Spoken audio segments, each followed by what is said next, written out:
Arrowhead Lake, the ideal and picturesque image of an all-American man-made lake. It's vast, its water's fresh, yet rarely cold and brimming with fish. Like the other big man-made lakes, such as Norman, Harrington or Thunderbird, Arrowhead had developed somewhat of a colourful cultural superstition. Everything from man-eating leeches with underbellies covered in fangs capable of toppling over canoes, to catfish who grow to enormous size due to radiation leaking out from the nearby plant. Then there's the ghosts, the bargain bin Bigfoot ripoff, and the occasional flying saucer. But none of these have ever held any place in my mind. Being your typical, conservative-raised, athletic type who loved fishing on the lake, I was immune to the fears and warnings from the locals. I'd scoff when I'd hear old Mrs. Cutler telling people how a dog was snatched from the shoreline by Black, the giant man-eating leech with an underbelly covered in teeth. Furthermore, I made it my mission to humiliate and ridicule my peers who had a tale about a cousin who was eaten or drowned by something under the surface. In other words, I was a bit of an ass. In my defense, I'd never seen anything to suggest my version of the world was wrong. I had lived on the lake, went fishing with my grandpa throughout my childhood before his boating accident, and I'd become convinced that there wasn't anything to be afraid of. I was wrong. There is something in that lake. In truth, it's the reason I'm telling you this. Partly to see if anyone else encountered what I saw, partly to warn people to stay away, and also partly as a form of therapy to help me come to terms with what I experienced. Firstly, we needed some context for my encounter, and I think it all began after high school. You see, growing up on that lake, there were few jobs for those of us who dived out of school with barely any idea of what to do next. It was either work in the power plant or work on the lake, so I combined the two, and made it my mission to get some more grades and more training under my belt, and then come back to work as an underwater engineer. I was excited at the thought of fixing the dam and repairing the plant's coolant tunnels, where the lake's water was pulled in and used to keep the reactors safe. Mostly, I was just curious to see what actually was down there, below the still surface of Arrowhead. The first person I told was my grandpa, but uncharacteristically, he was far from enthusiastic and made a point of telling me in a tone I'd never known he possessed to stay out of the lake. Naturally, I laughed it off, telling him I was shocked he believed Mrs. Cutler's old fish wives' tales of man-eating leeches and child-drowning catfish. He rolled his sleeves and began to show me various scars from the fish he encountered on the lake and elsewhere, but one set he never spoke of, a peculiar arrangement of deep cuts running up his arm. I asked him how he got them, and his face went pale. He told me that unlike the others, these wounds weren't from catfish, gars, alligators or eels, but rather from his boating accident. Never before had he discussed what actually happened that day out on the lake, and he still refused to tell me much. Instead, he diverted the conversation back to the lake's folklorish tales. He told me of the Arrowhead 3, a group of divers in the 80s who went down to fix something on the dam, and never came back. It was a story I was familiar with. 5 went down, 2 of them came back up, and the other 3 vanished without a trace. They were ruled as accidental drownings caused by malfunctioning equipment. They didn't find their bodies though, and so they too became part of the local lake law of Arrowhead. My response to this was to do a childish, "Ooh, scary," something my grandfather didn't take kindly to. He snapped at me and exclaimed that he knew the lads who survived. One of them was found swinging, the other drank himself to death.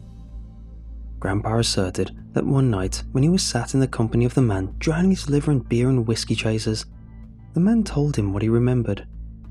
He spoke of dark serpents, things emerging out of thin air and snatching them one by one, dragging them into the unknown. When I laughed this off and said aloud, I didn't expect my grandpa, a weathered beaten old fisherman, an ex-naval officer, to be so superstitious. His face became a scowl and his gruff voice spoke to me. "Them's bad waters. I've seen things I wish I hadn't, things that would strike you dead from fright. You young'uns think you know the world, think you've seen it from behind your screens, but you haven't. Stay out of them waters, and especially keep away from that plant," Grandpa commanded. Sadly, that was one of the last things I remember of him, as whilst I went out of state for training, he passed away. Still, I thought the best way to honour him and his memory would be to totally disregard his warnings and worries and get to work on the lake as soon as I was qualified.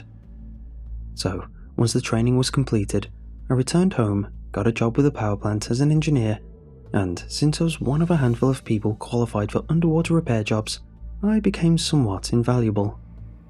I mean, the jobs weren't flying in, and in some ways, that was reassuring. I mean, no one wants to be working at a power plant that regularly has power failures or structural damage. However, I couldn't help feeling I had wasted some of my time training for underwater repair, when most of the time I was just sorting out maintenance and basic repairs around the plant. Perhaps some sadistic god out there sensed my disappointment in not being given a chance to dive, because, out of the blue, one of the higher-ups approached me and asked if I'd be willing to help sort out a problem. According to him, one of the 2 cooling tunnels had stopped working properly. The consensus was that there may have been damage to the tunnel, and it had partially collapsed, but the higher-ups wanted to assess the damage first, and then if it was a simple unclogging or a relatively straightforward repair, we'd get to fixing it. So me and another guy suited up for a dive. Eddie, the guy joining me, was a sweet guy, always eagerly trying to reassure me since this was my first proper dive. On a little motorized raft, we made our way to the area just above the underwater tunnels. There we disembarked and slipped off from the security of a small raft and sank into the water. Being that he was a bit older than me, he made a point, prior to us entering the water, of saying just to stick with him.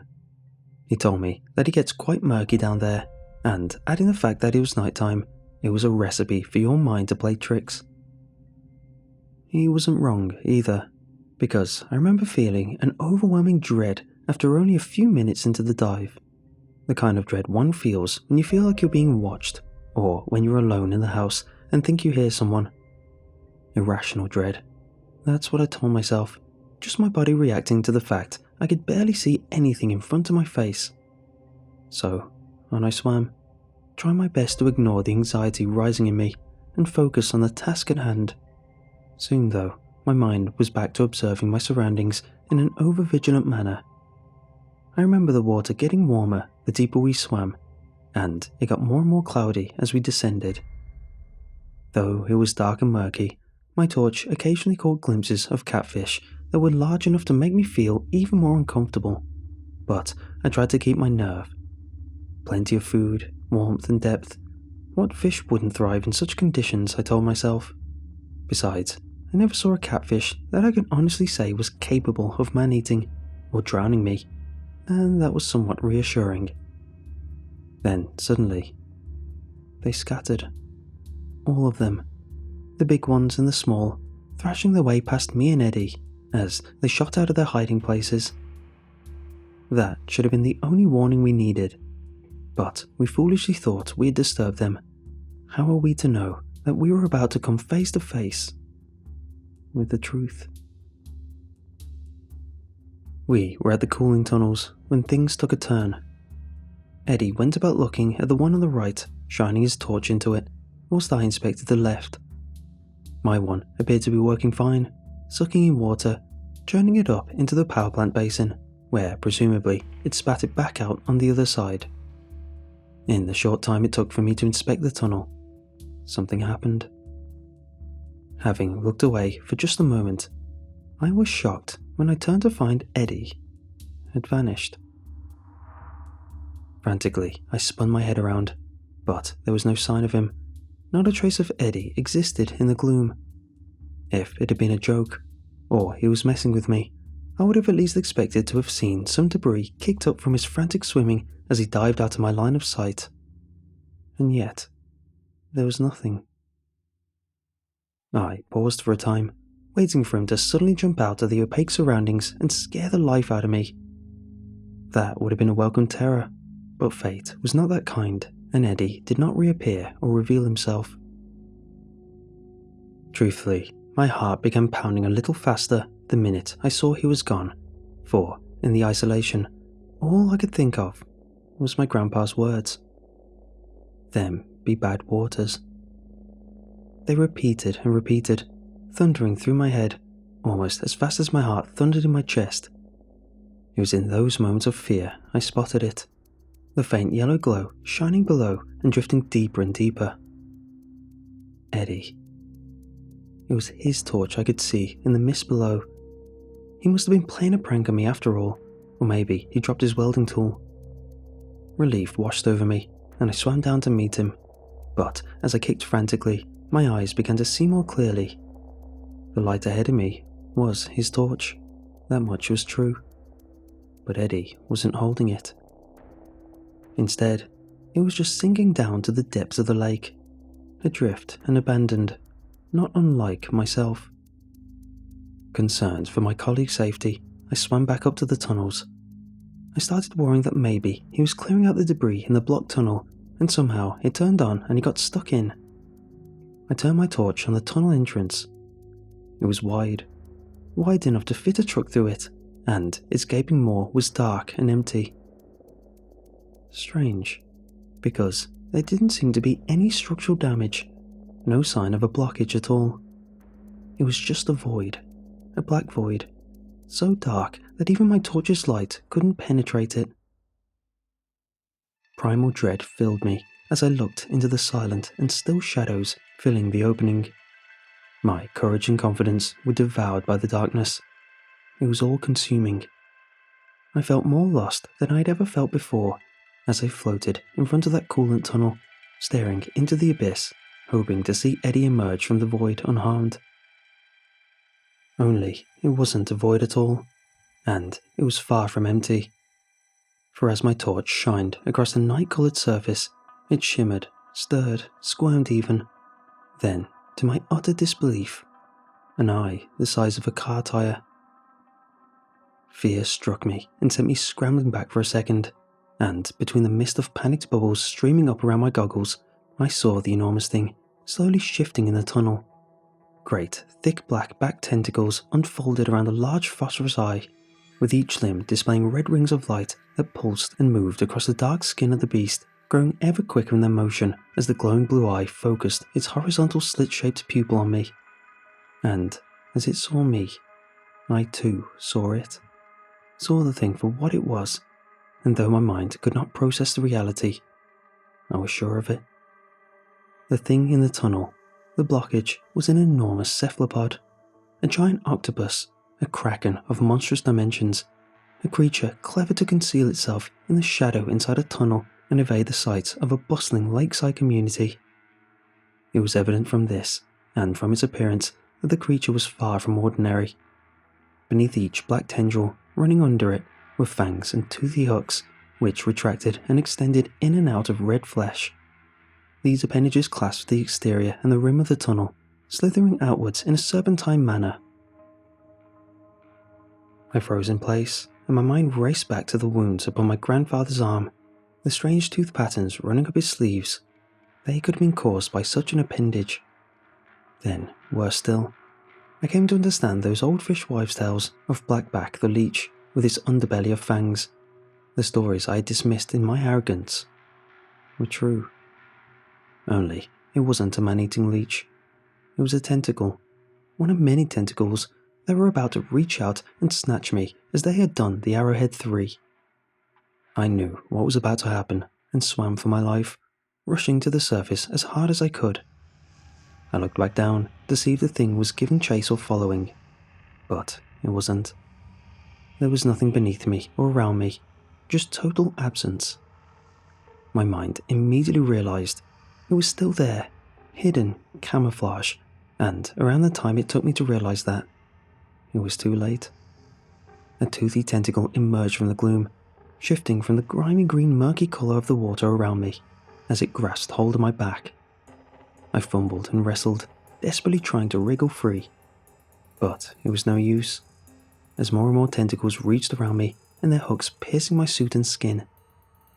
I screamed and cried out, but beneath the water, my voice was silent. Then, It pulled me in close, towards what can only be described as a pit of tusks and gnashing jaws stuffed with broken fangs.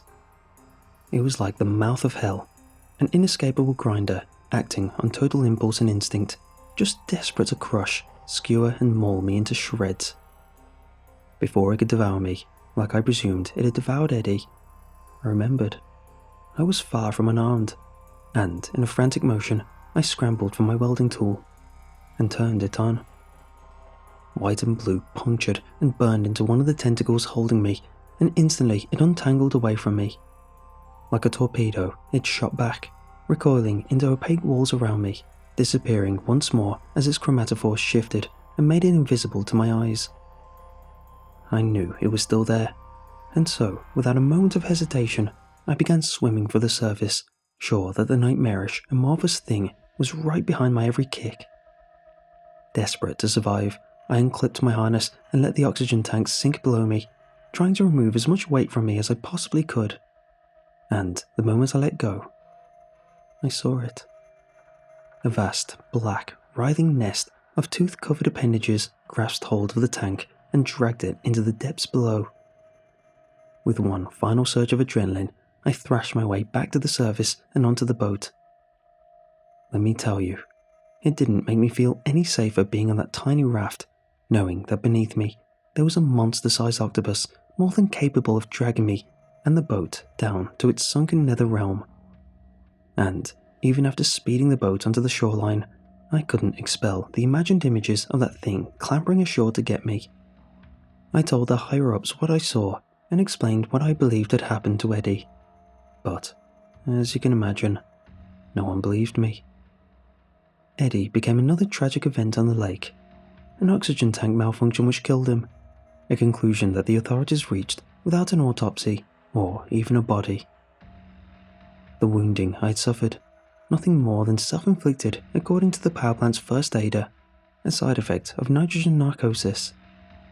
I quit and stopped going out fishing in my spare time, but I continued to warn people, to tell them of what I saw on the lake. Just as I'd been skeptical of the tales of the blackback, the man-eating leech, now others were skeptical of my tale of an old, huge-sized octopus living in the coolant tunnels of the power plant.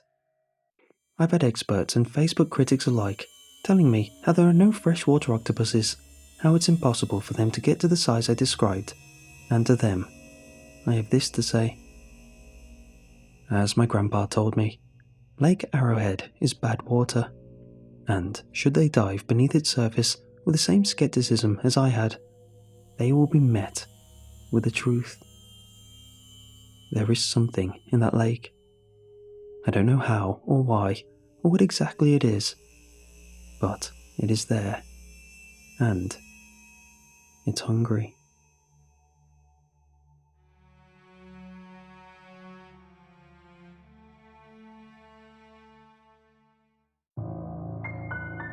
When I was 9, my parents moved to a military base because of my parents' relocations. That meant packing up 7 kids and moving them into a house. An old house. A house that harboured secrets my family was ignorant to. The first day we moved in, I will remember forever. It was the last time I remember being happy in that house. The last time I remember the whole family being happy collectively. We all helped each other move boxes into new rooms. We each got our own, which was unheard of in our big family. My older brothers were ecstatic, racing each other up the staircase to grab the biggest ones. I took my time. I slowly walked up the stairs with my box of art supplies and studied the house. It was old, no doubt about it. In fact, it still had an old rotophone hanging on the wall of the foyer. I made a mental note to check if it still worked and made my way up to the hallway. I could plainly see where my brothers had gone. Their footsteps had disturbed the thin layer of dust that had settled on the wood. I turned the opposite way and turned into the first room. The room chilled me to the bone. Though the room was supposed to face the front of the house, pointing toward the west and the setting sun, the room remained barren, cold and dark. It was as if the windows allowed no light through the thick layer of grime that covered them. I backed out of the room quickly not wanting to spend another moment in there. I walked farther down the hall until I came to a slightly larger room. Unlike the first room, it was flooded with the afternoon sun, and I fell in love with the light blue paint that brightened up the room. All it had was a metal bed frame and a closet. I set the box down on the bed frame, claiming the room, and made my way down to the truck to grab the rest of my things. Hours later, my brothers, all 6 of them, decided to explore the house. My 3 older brothers, Donovan, Flynn, and Duncan, decided they'd explore the 3rd floor first, and that I'd take the younger ones to the basement. As the only girl, I had a reputation to uphold, so I agreed. I decided I'd have to keep an eye on all of them so they wouldn't get hurt. I ordered Jared, only a year younger than me, to hold on to Jeremy, and I'd hang on to the youngest, Isaac. We made quite a racket tromping down the stairs of the basement. "Be careful," came my father's call. "We will," we all chorused. I flicked the light switch, and we started our exploration. I turned to face my brothers and adopted my bossy, older sister persona. "I don't want to see anyone going off where I can't see them. We don't know the house. We don't know what's in it. If you find something dangerous or you aren't sure what it could be, leave it alone. Got it?" My brothers nodded in sync, and so we continued. "Ronnie, look over here," I heard Jared call. I brought Isaac with me to have a look. He had found a shelving unit full of old nails, screws, tools, and pieces of wood. To me, it looked like a workbench. "No touching, there's nails," I reminded him. Jared rolled his eyes. "Yes, Mom." I smiled despite his jab and looked down at Isaac. "Where should we go next?" Isaac's face lit up and he pointed to the other side of the basement. My heart dropped when he pointed. That side of the basement was shrouded in darkness and had given me a bad vibe when we'd gone near it. But he looked so excited that I couldn't deny him a chance to look. "Okay, come on guys." All 4 of us started walking into the darkness. My skin crawled. My arms erupted in goosebumps as we got closer. Apparently, I wasn't the only one apprehensive. Though Isaac had been the one curious, he suddenly got cold feet. "I don't want to anymore," he cried, his eyes brimming with tears. I sighed in relief and heeded his wish, ending the trip and directing us to the well-lit side of the basement. My older brothers got bored of the 3rd floor and came to join us. "What did you guys find?" Flynn asked. At 13, he was in the stage where he both hated us and loved us. A confusing time for me, who was suddenly his most hated sibling. "Not much. There's a workbench over there, though." I pointed to the right side of the stairs. "What about over there?" Donovan asked, pointing to the unlit section we'd abandoned. "We didn't explore that part yet," I covered quickly. Duncan caught my lie. "Guys, Veronica's scared," Duncan mocked. Flynn and Donovan smiled. "Really? Still scared of the dark, Ronnie?" I shrugged. Isaac didn't want to go anymore. I didn't either. My brothers gave up on teasing me. They knew I wasn't one to be riled up after dealing with the crap for 4 years before Jared showed up. "Ronnie, I don't want to go," Isaac said, his voice laced with fear. "Me either," Jeremy voiced from next to Jared. "How about you guys go upstairs and help Mom and Dad unpack? They'd love the help," I suggested. Isaac and Jeremy smiled and raced each other back up the stairs, slamming the door behind them. I could hear the muffled reprimand from Mom about slamming doors. "Are you losers coming?" Flynn called, walking deeper into the darkness. Though my whole body protested, I followed them. Jared stayed close to me, which I was thankful for. Someone turned on a flashlight and illuminated the room. "Whoa," came from Duncan, who punched Flynn in the arm. "Look at that!"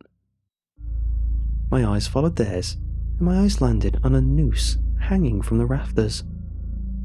Nausea crept its way up my throat as the fraying rope swayed in a non-existent breeze. Jared grasped my arm and squeezed. "Don't touch it, morons, come on." Donovan ordered, smacking Flynn's hand away when he tried. Jared and I quickly caught up to Donovan, leaving the noose to sway back and forth behind us. I noticed the door. "Jared, did you see that?" I asked. Jared looked at the small wooden door that stood in the back corner of the basement. Jared nodded. "Don?" Jared called. Donovan came over, trailed by Flynn and Duncan. "No way," Flynn whispered, jogging over to the small door. "Hey, be careful, idiot. I don't need you dying," Donovan called, walking closer with the flashlight. "Shut up, it's just the cellar door. Look." He opened it, the metal hinges screaming as it swung open. A smell wafted from inside. Flynn recoiled and covered his nose with his shirt. "What is that?" he exclaimed. We all took a closer look and had the same reaction. Though the smell was unmistakable and horrible, that little room seemed to have no indication of where it was coming from. The room was small, about 4 foot by 4 foot and only 5 feet tall. It was enough for Jared and I to stand straight in, though the older boys had to bend down. Donovan flicked his light around inside. It had a dirt floor. The ground was covered in old cans and what looked to be toys for a child. Small wooden trains and carved army men, small kerosene lanterns lay on the side in one corner. Though the scene was creepy, there was nothing inside to explain the smell. "Creepy," Duncan voiced. "Totally," Flynn parroted. "Who wants to go in?" Flynn asked, a slight grin on his face. I took a big step back with Jared. No way I was going into that room. Jared agreed with me. "Dude, just close the door. It smells horrible," Donovan censored, remembering to watch his mouth around us kids after a lecture from Mom and Dad. "Fine," Flynn whined, closing the door. "Race you upstairs, though," he suddenly yelled. A smile broke out on my face as I raced my brothers to the top of the stairs, coming in second behind Duncan. "Ha, I win," Duncan bragged, opening the basement door. "Flynn, you got beat by Ronnie," Donovan teased, coming in third. "What? She's fast." I didn't tell them the reason I was so fast was because I was terrified of the basement and that tiny room. Something inside there made me feel sick and wrong, something old and dark. Weeks passed by. I started to notice just how oppressive the house was. I also noticed how it affected us. Donovan was much more sullen. He was always in his room with his music. He didn't play with us kids anymore, and he sure as hell didn't talk to us anymore. Flynn and Duncan became more reserved. Their playful, competitive nature seemed to dull and taper off. They were very close in age, only 10 months apart, and so when they started sharing a room, we really didn't see the issue with it. That is, until the only people they seemed to talk to were each other. Jared attached to me. He'd always been close. He was my kid brother, my best friend. But as the weeks crawled by, he seemed to become my shadow, following me everywhere. I didn't mind. In fact, I felt he was safer if he wasn't wandering through the halls of that house. Jeremy became irate. He was always a quiet kid. He played quiet, he cried quiet, he did everything quiet. That is, until the house. He would throw these tantrums of epic proportions. He was 6, but he threw fits of someone half his age. Anything could have set him off. It could have been Duncan sitting next to him at dinner, or maybe I walked past him in the hall and accidentally brushed against him. Everyone avoided Jeremy. Isaac. I think Isaac was more like me. He didn't change much. In fact, he seemed hyper-aware of what was happening. Jared, Isaac and I would all bunk in my room most nights. It seemed mine was the only one they could sleep in, and I didn't mind at all. I welcomed it. The longer we stayed, the worse Jeremy got. One day, Donovan went missing. I was the first one to notice. He hadn't come down for lunch. I walked upstairs to his room and knocked. He didn't answer like he usually did. I opened the door and he wasn't there. That was highly unusual for him. In fact, it sent cold fear through me. I knocked on Duncan and Flynn's room. "What?" Flynn called. "I can't find Donovan. I can't find Donovan," I called through the door. The patter of footsteps indicated someone was coming to the door. Duncan opened his door, his eyes marred with deep bags. All us kids seemed to have them. "What?" I pointed down the hall. "I checked his room. He never leaves his room." That seemed to alert Duncan and Flynn to start looking. Jared and I checked all the bedrooms and bathrooms. We checked the third floor, we checked the playroom, and then made our way downstairs. Somewhere along the way, all 5 of us ended up at the basement door. Duncan opened it and walked down the steps, followed by Flynn. Jared and I looked at each other. Isaac pulled at my hand. "Come on," he said, pulling me down with him. Duncan and Flynn checked the workbench first, but didn't find him. Then we looked over to the left side. It seemed darker.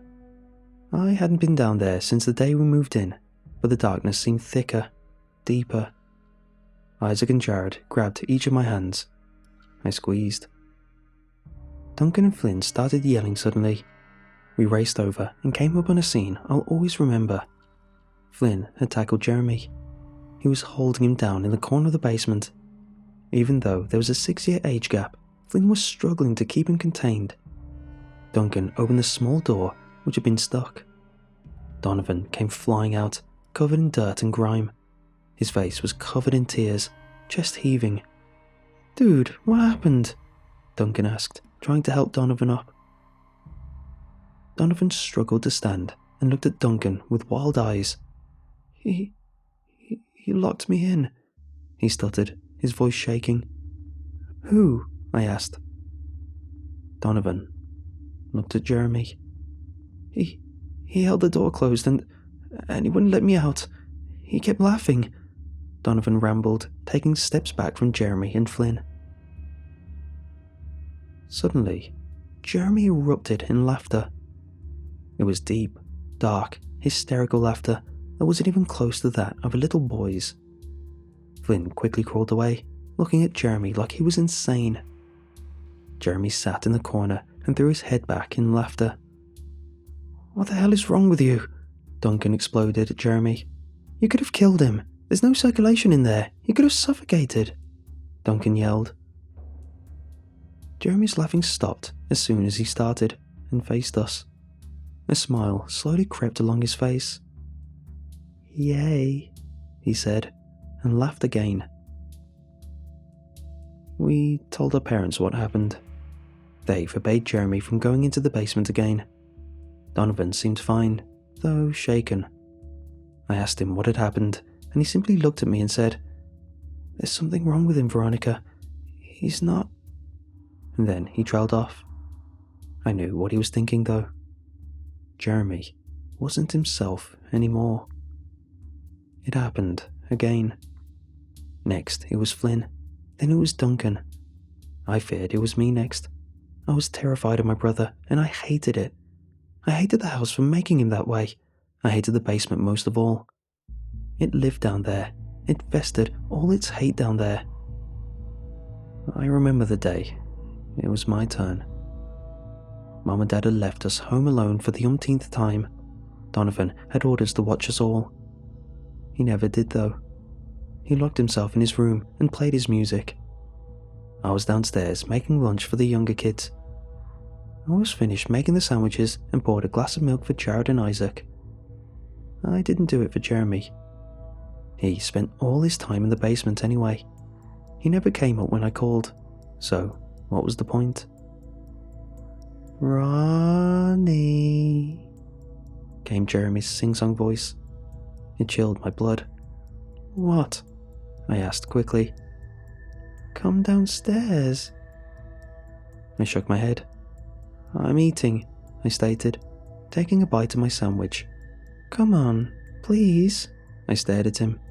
"You will lock me in there, not like them. Go away." Jeremy's creepy smile flipped in an instant. He stalked away, stomping down the basement steps. I let out a sigh of relief. We ate the rest of lunch in silence. An hour after, I heard a scream. It was Isaac's scream. "Veronica!" I heard him call, sobs following after. I ran down the steps and flung open the basement door. At the bottom sat Isaac, holding his arm.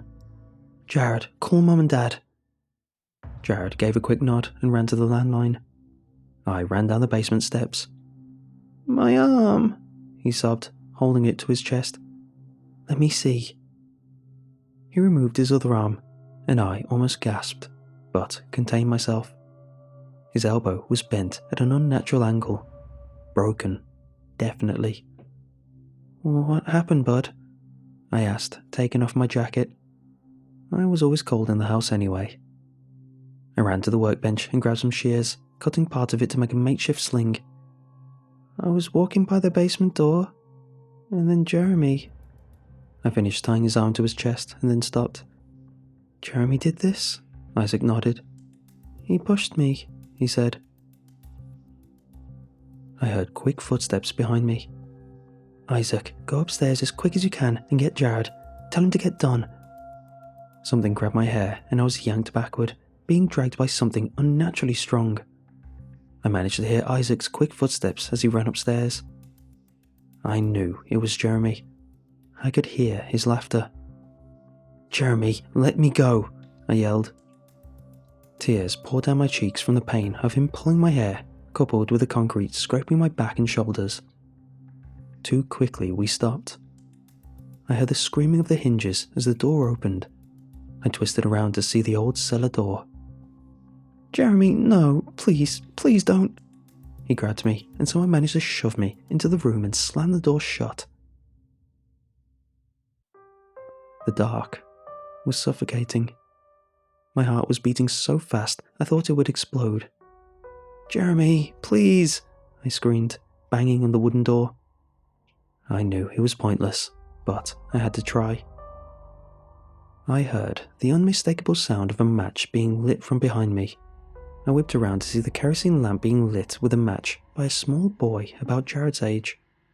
He put the match out, and then looked at me. "The screaming won't do. He won't listen," the boy said in a hushed voice. "Who are you?" I asked. The boy smiled and extended his arm. "Hi, I'm Kent, but you can call me the boy. Everyone does." I pressed myself against the wooden door and stared. He wasn't from my time period. He wore dirty overalls and no shirt. His feet were bare and caked in dirt, along with his face and hair. "You're different from the rest. Most scream." I shook my head in disbelief. "You're dead." He smiled, his teeth, or like they were off, showing. "You're quick, too. I was locked down here just like you, my final resting place." He leaned against the wall. "My daddy didn't like me much, kept me down here a lot, but Grandpappy, he made me these." He picked up a wooden train caked in grime. He used to carve away. I'd hear him humming his special song. Then he'd open the door and hand me one of these. He handed me the train. I tentatively took it. My dad wasn't a bad man. This place, it made him bad. Like it made that boy bad, Kent said, nodding his head to Jeremy outside the door. "There's something dark in this house. It's taken a liking to him, like it took a liking to my daddy. If you know what's best, you'd leave forever and ever," Kent said, matter-of-factly. "What happens to him?" I found myself asking. Kent sighed. "I take it you've seen the noose?" I nodded. "He's going to do something he'll regret, and then, when he finally gets clear, he'll use that noose, just as my daddy did," Kent said. My whole body felt cold as I listened to his story, his warning. Jeremy, capable of murder? Could he kill us? "I have to go, but if you come back down sometime, I'll tell you the rest," Kent said, picking up the lantern. "You'll be fine, you're a smart one." And then he blew out the flame. I didn't have time to be afraid of the dark. Suddenly, I fell back into the basement, and Donovan was standing over me. "Ronnie," he cried, lifting me up and hugging me tight. "Come on, Mom and Dad are coming home." He picked me up and took me up the stairs. I could have walked, but I let him. Isaac got a cast. We all signed it. Jeremy was admitted to the hospital's psych ward. When we all corroborated Isaac's story and Mom and Dad realised Jeremy had locked 4 of us in the cellar, they knew something had to be done. As long as Jeremy was away from the house, he was fine. He didn't show signs of violent behaviour. Visiting him in the hospital was the only time I'd seen him like himself in months. I finally convinced my parents to leave. My dad was getting relocated anyway. We packed all our things and said goodbye to that evil house and the thing that lived inside. I fear that if we'd stayed just a bit longer, one of us might have met the same fate as Kent and his family. I never lost the memories of that house. When I got my first laptop at age 21, I looked up the house. It had a long history, but somehow I came to what I wanted to find. In the early 1900s, there was a man named Peter Atlas who bought the house along with his father, Gregory Atlas. Peter had a son, Kenneth Atlas. They lived there for 3 years. When the mail started piling up and they hadn't been to church, a neighbour stopped by. They found Peter in the basement, hanging from the noose. Gregory was found in the garden, buried. Kenneth was found in the cellar. He had asphyxiated from being locked inside for a day. Every year I check to see if someone's moved in. It's listed on a website online. All it is a quick search. For years, it's been empty. Since we moved back in 1983, it's been empty. Today, the website listed it as sold. As sold.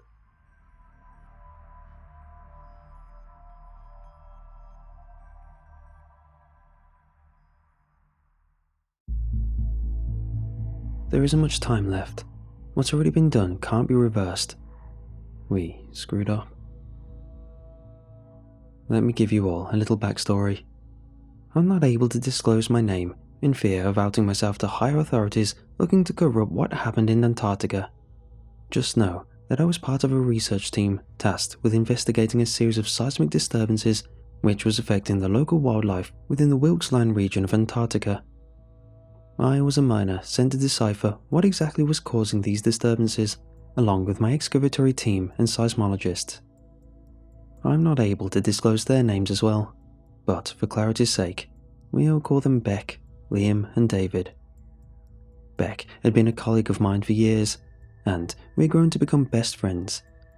Liam and David were 2 seismologists from Stanford University who were called in for the expedition. The details for why we were chosen aren't really important. It was supposed to be a normal scientific expedition with zero excitement, just a job I had to do that would get me a considerable amount of money afterwards.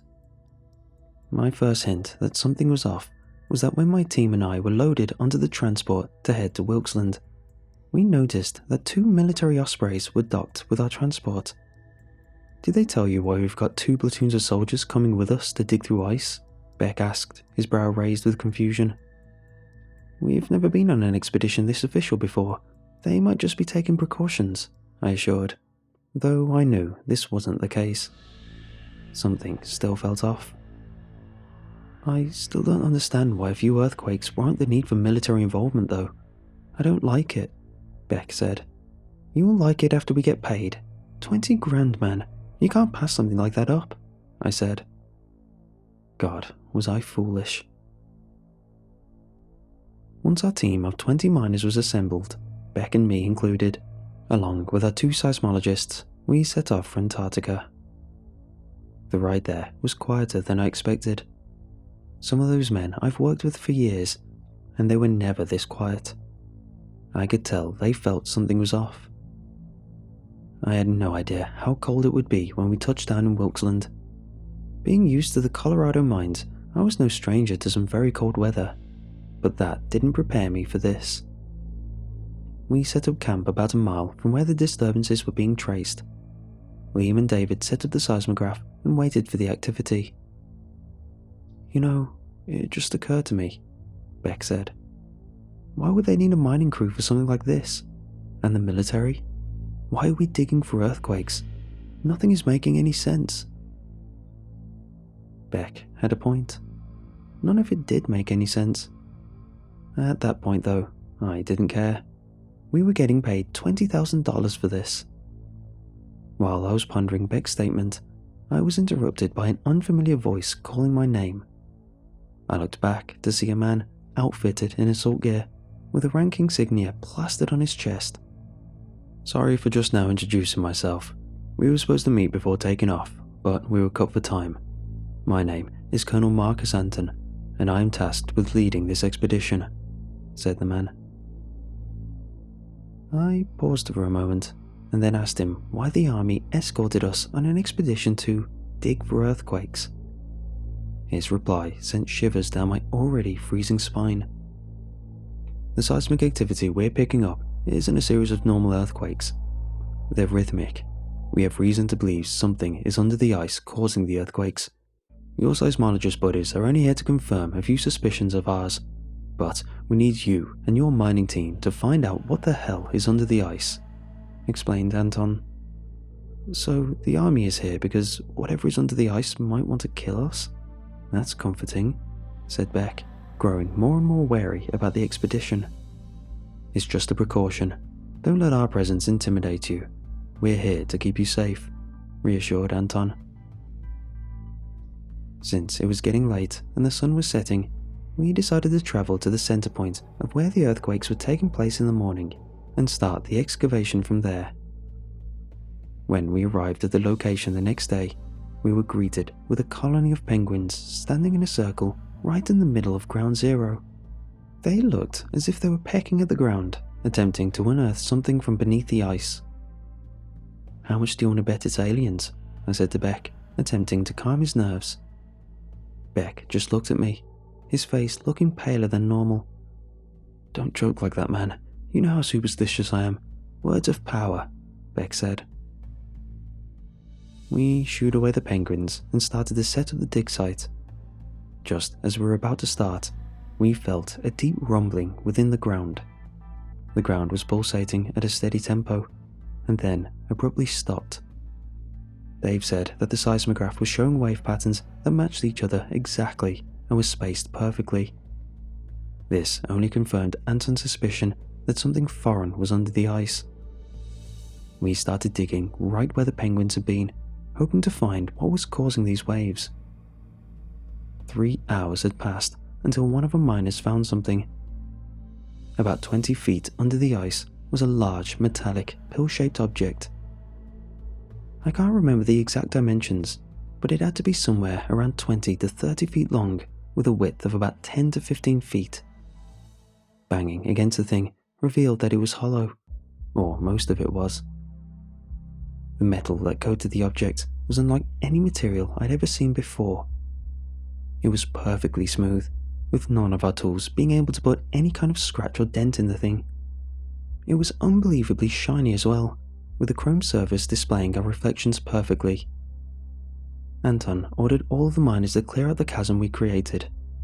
He said he wanted to give the object a surge of electricity and see if they could time the wave emissions.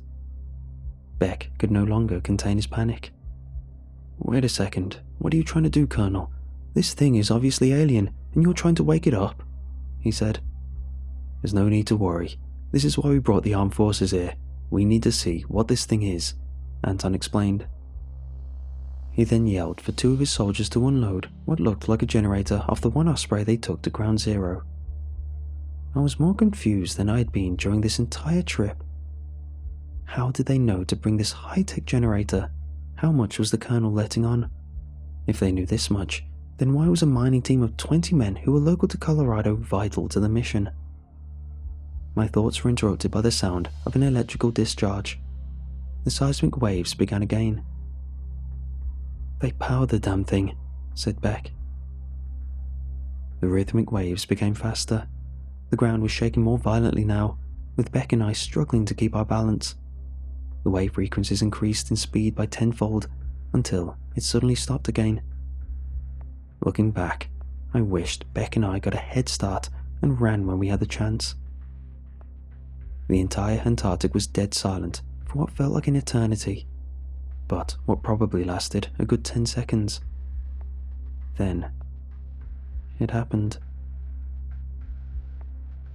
It's hard to describe, but I'll do my best to convey what the hell came out of that chasm. It was an arm. The arm was eerily human-like, but had 3 fingers and 2 elbow joints instead of 1. It was metallic in nature, but fluid. It's hard to describe, but think of when gallium is placed in water and the metal turns into a liquidized state. That's what the surface of the arm looked like. What looked like wires peppered the surface of the arm, which were active and constantly convulsed in odd patterns. The massive arm grabbed the ground and clenched its 3-fingered hand. 3 more identical appendages erupted from the chasm and proceeded to hoist the monster from its icy tomb. It was massive. When fully emerged, the thing stood almost 50 feet in height. How it managed to fit inside its comparatively small capsule is beyond me. Its body consisted of what looked like a torso with an exposed ribcage, 12 wire-like appendages protruding from the bottom. At the end of the appendages were red lights, which I assumed were its eyes. Each eye acted independently, surveying the area by whipping around in every direction. Beck and I were at a considerable distance away from the chasm after being ordered to evacuate earlier. Anton was with the soldiers at the chasm when the generator was activated. Their efforts to fight the thing were useless. What it did to them still gives me nightmares. The flailing wires that peppered the thing's legs seemed to extend at lightning-fast speed. Each one targeted a different soldier and instantly impaled them. The beast didn't even need to move. It just stood there while its wires did the dirty work. Anton got the worst. The thing seemed to take special care in wrapping its 2 wires around Anton's waist, proceeding to rip him in half. After it slaughtered all of the soldiers effortlessly, it went for the Osprey and used its wires to plug in to the Osprey. Beck and I, half running away and half entranced by this thing, watched as it seemed to fiddle with the plane's mechanics. All of a sudden, the top of its torso opened up. Out of the opening came what sounded like a combination between a screech and a series of beeps. It was loud, very loud. Beck dropped to his knees, holding his ears in pain. The screams were almost rhythmic, like the seismic waves it produced underground. I propped Beck on my shoulder and ran towards the direction our transport was stationed, hopefully outrunning whatever this thing was. I looked back to see the monstrosity raising one of its slender legs into the air. For a moment, I was puzzled, until it brought its leg down on the icy tundra, causing a shockwave of monumental proportions. Beck and I were caught in the ensuing wave. The last thing I remember seeing was a wave of ice and snow, and then total darkness. When I woke up, I was in an unfamiliar hospital. An older man in a suit was waiting in a chair next to my bed. "You're damn lucky to be alive. You and one of the seismologists were the only survivors," said the man. "But Beck, he was with me. Where?" I was cut short by the man. "Your friend's body was recovered a couple yards from where we found you. He didn't make it. I'm sorry," said the man. "How did you find me?" I asked. "The seismologist that survived made it to your transport and told the pilot to call for backup. We found you half a mile from the transport," he said. "Do you know what that thing was? Why were we sent to dig it up?" I asked. "We'll explain everything to you when you heal. Until then, get some rest." Eventually, I learned that what we discovered was a biomechanical weapon that was alien in origin. They're now calling it the Shock Strider in reference to its multiple abilities revolving around seismic waves. The army eventually took it down, with 5 MOP-2 bunker buster bombs 5 miles from where it had emerged. This would have put me at ease, until I learned of one last haunting fact. When the shock strider grappled the Osprey with its wires, it proceeded to hack into its communication systems. We don't know how, but the thing managed to send multiple frequencies into deep space with a shrieking noise it emitted. To all of you listening to this, I want you to look around, look at the life you live, and make the most of it while you can. The thing we unearthed in the Antarctic knew it couldn't take this planet alone, so it called more of its kind to help. There isn't much time left. There are more of those things out there, and they're coming.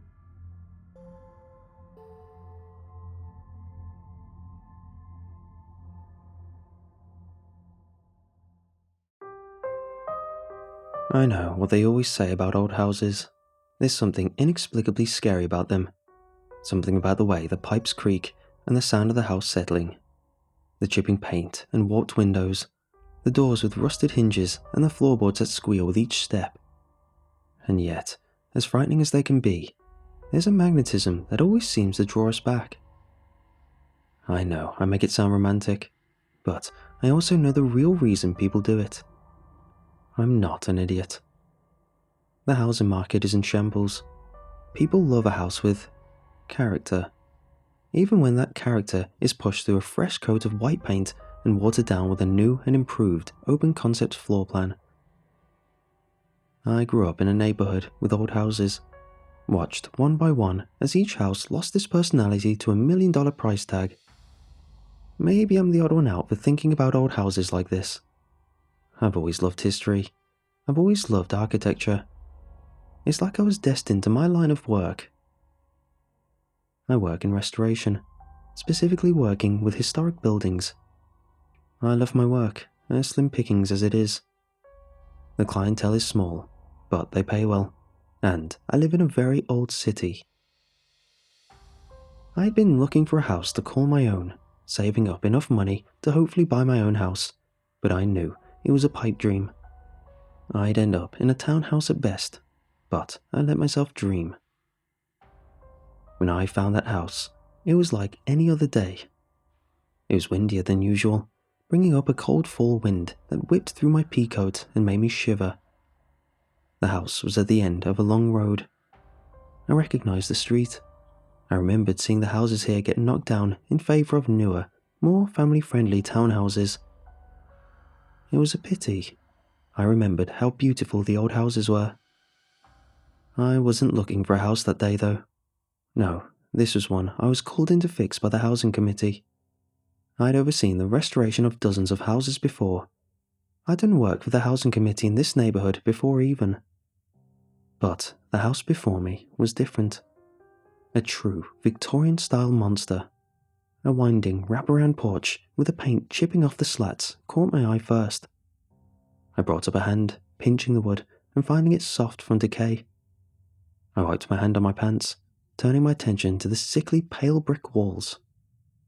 The brickwork was in good condition, though discoloured and pallid with age, vegetation clinging to it like leeches on its belly. The windows were boarded up shabbily, the interior squinting out at me trepidatiously. As strange as it was, the first thought that came to mind when I looked at the house was an image of an abandoned pet. An animal that once belonged to someone who's long since forgotten about it. "So, how long did you say again?" I asked. "Nobody's lived in it since the late 70s, Quinn called back. I turned to face him. "So, what do you think?" "Wouldn't they have torn it down by now then?" "They said they've tried a couple of times, but..." He shrugged, a mischievous smirk creeping across his face. "They say the construction workers backed out, said the place was haunted by a demon." I scoffed, rolling my eyes. "Oh, grow up." "Come on, Tien, have a little whimsy," he pouted, strolling up to me with his hands stuffed in his pockets. "Maybe there is a demon in there, so what?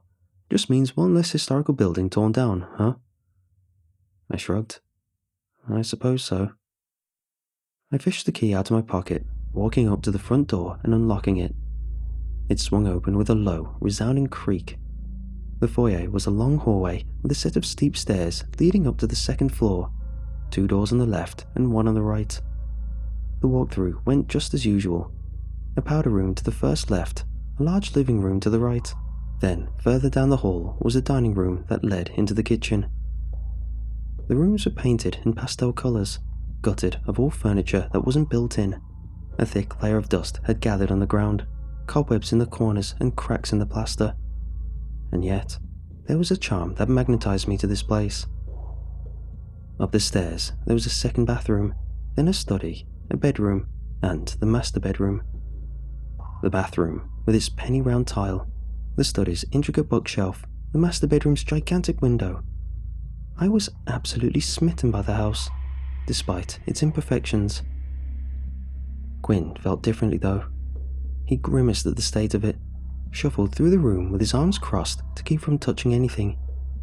He frowned at the rusted bathroom taps, gagged at the dead rat that festooned the study's floor, and shuddered at the dark brown stain smeared across the master bedroom's wall. Ugh, it certainly looks like it's been abandoned for 42 years, Quinn mumbled as we walked down the stairs. There's some fixing up to do, but... I paused. How much did they list it for again? He shrugged again. I think it was around $50,000, maybe 49. Oh, Etienne, don't tell me you're thinking about buying it. I held up my hands. Well, what's the harm? I've been saving up for triple the price. It belongs to the city. All it needs is a little TLC. Quinn groaned, rolling his eyes at me. This place? Really? You know there's probably a reason nobody's bought it. What, ghosts? Demons? The scariest thing about this place is maybe black mold. Grow up, Quinn. There's no such thing as ghosts. It was refreshing to not have to worry about outbidding anyone. It was a house nobody really wanted but me. It struck me that people were surprised when I said I was buying it.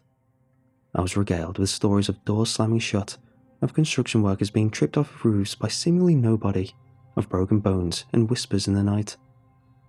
I didn't care. Ghosts didn't exist. They still don't and never will. Even if they did, there was something beautiful about that house, under all the dirt and vegetation. I oversaw the restoration of it myself. I felt protective of it. Whenever the contractors were there, I felt the need to watch over the place. I wanted to move in as soon as possible. After the deep cleaning, the fresh coat of paint, the electricians, and the refinishing of the floors, and after they made sure there was no asbestos or black mold, I moved in myself. The appliances went in the same way as I did, along with my furniture. I remember the first night I fell asleep there. I felt warm. I drifted off to sleep quickly, practically instantaneously. I was so exhausted from all the work I'd put in, all the worry about not being able to move in on time, but it went off without a hitch. And then I was startled awake in the middle of the night. I felt something jump on me. I flailed in bed, letting out a yelp and reaching to turn on my bedside lamp. Something hit the floor with a thud and a squeak. I peered down over the side of the bed. A rat, fattened and greasy, wriggled off its back and onto its feet, chittering and sending a shiver down my spine. It scampered away, disappearing under the antique radiator. I gagged. I always hated rats. My skin crawled, feeling unclean and disgusted by the fact one had been in my bed. I had trouble getting back to sleep, but still I managed it. But when I woke up, the smell of iron hit me first, metallic and hanging thick in the air. I sat up, reaching to my bedside and putting on my glasses, and that was when I saw it. Sitting in the center of my bedroom floor was a pile of dead rats. The blood clumped and dried in their fur and onto the floorboards, all piled on each other. I'm not ashamed to say, I screamed. There must have been about 10 of them, all fat and greasy and disgusting. It was like they were presented to me, like a cat bringing its owner a gift. But I didn't have a cat, nor had there been any cats around the property. But still, there was a pile of rats on my bedroom floor. I did my best to clean up the mess, wearing rubber gloves to lift them into the garbage bag. I scrubbed the floor and got out most of the stain, figuring I'd find a carpet to put over it later. I brought the bag of rats out to the trash and dumped it into the bin. I didn't have the appetite for breakfast, so I drank coffee instead, sitting on the couch and cracking open the novel I'd been reading. I've never believed in ghosts. I know why people are so afraid of old houses. It's the frequency of 19 Hertz, the one that causes discomfort or nausea. It's easy to disprove the existence of haunted houses, but I still felt as though I was being watched. I still felt myself tense up at every minuscule sound from outside. But most of all, I felt like I wasn't alone.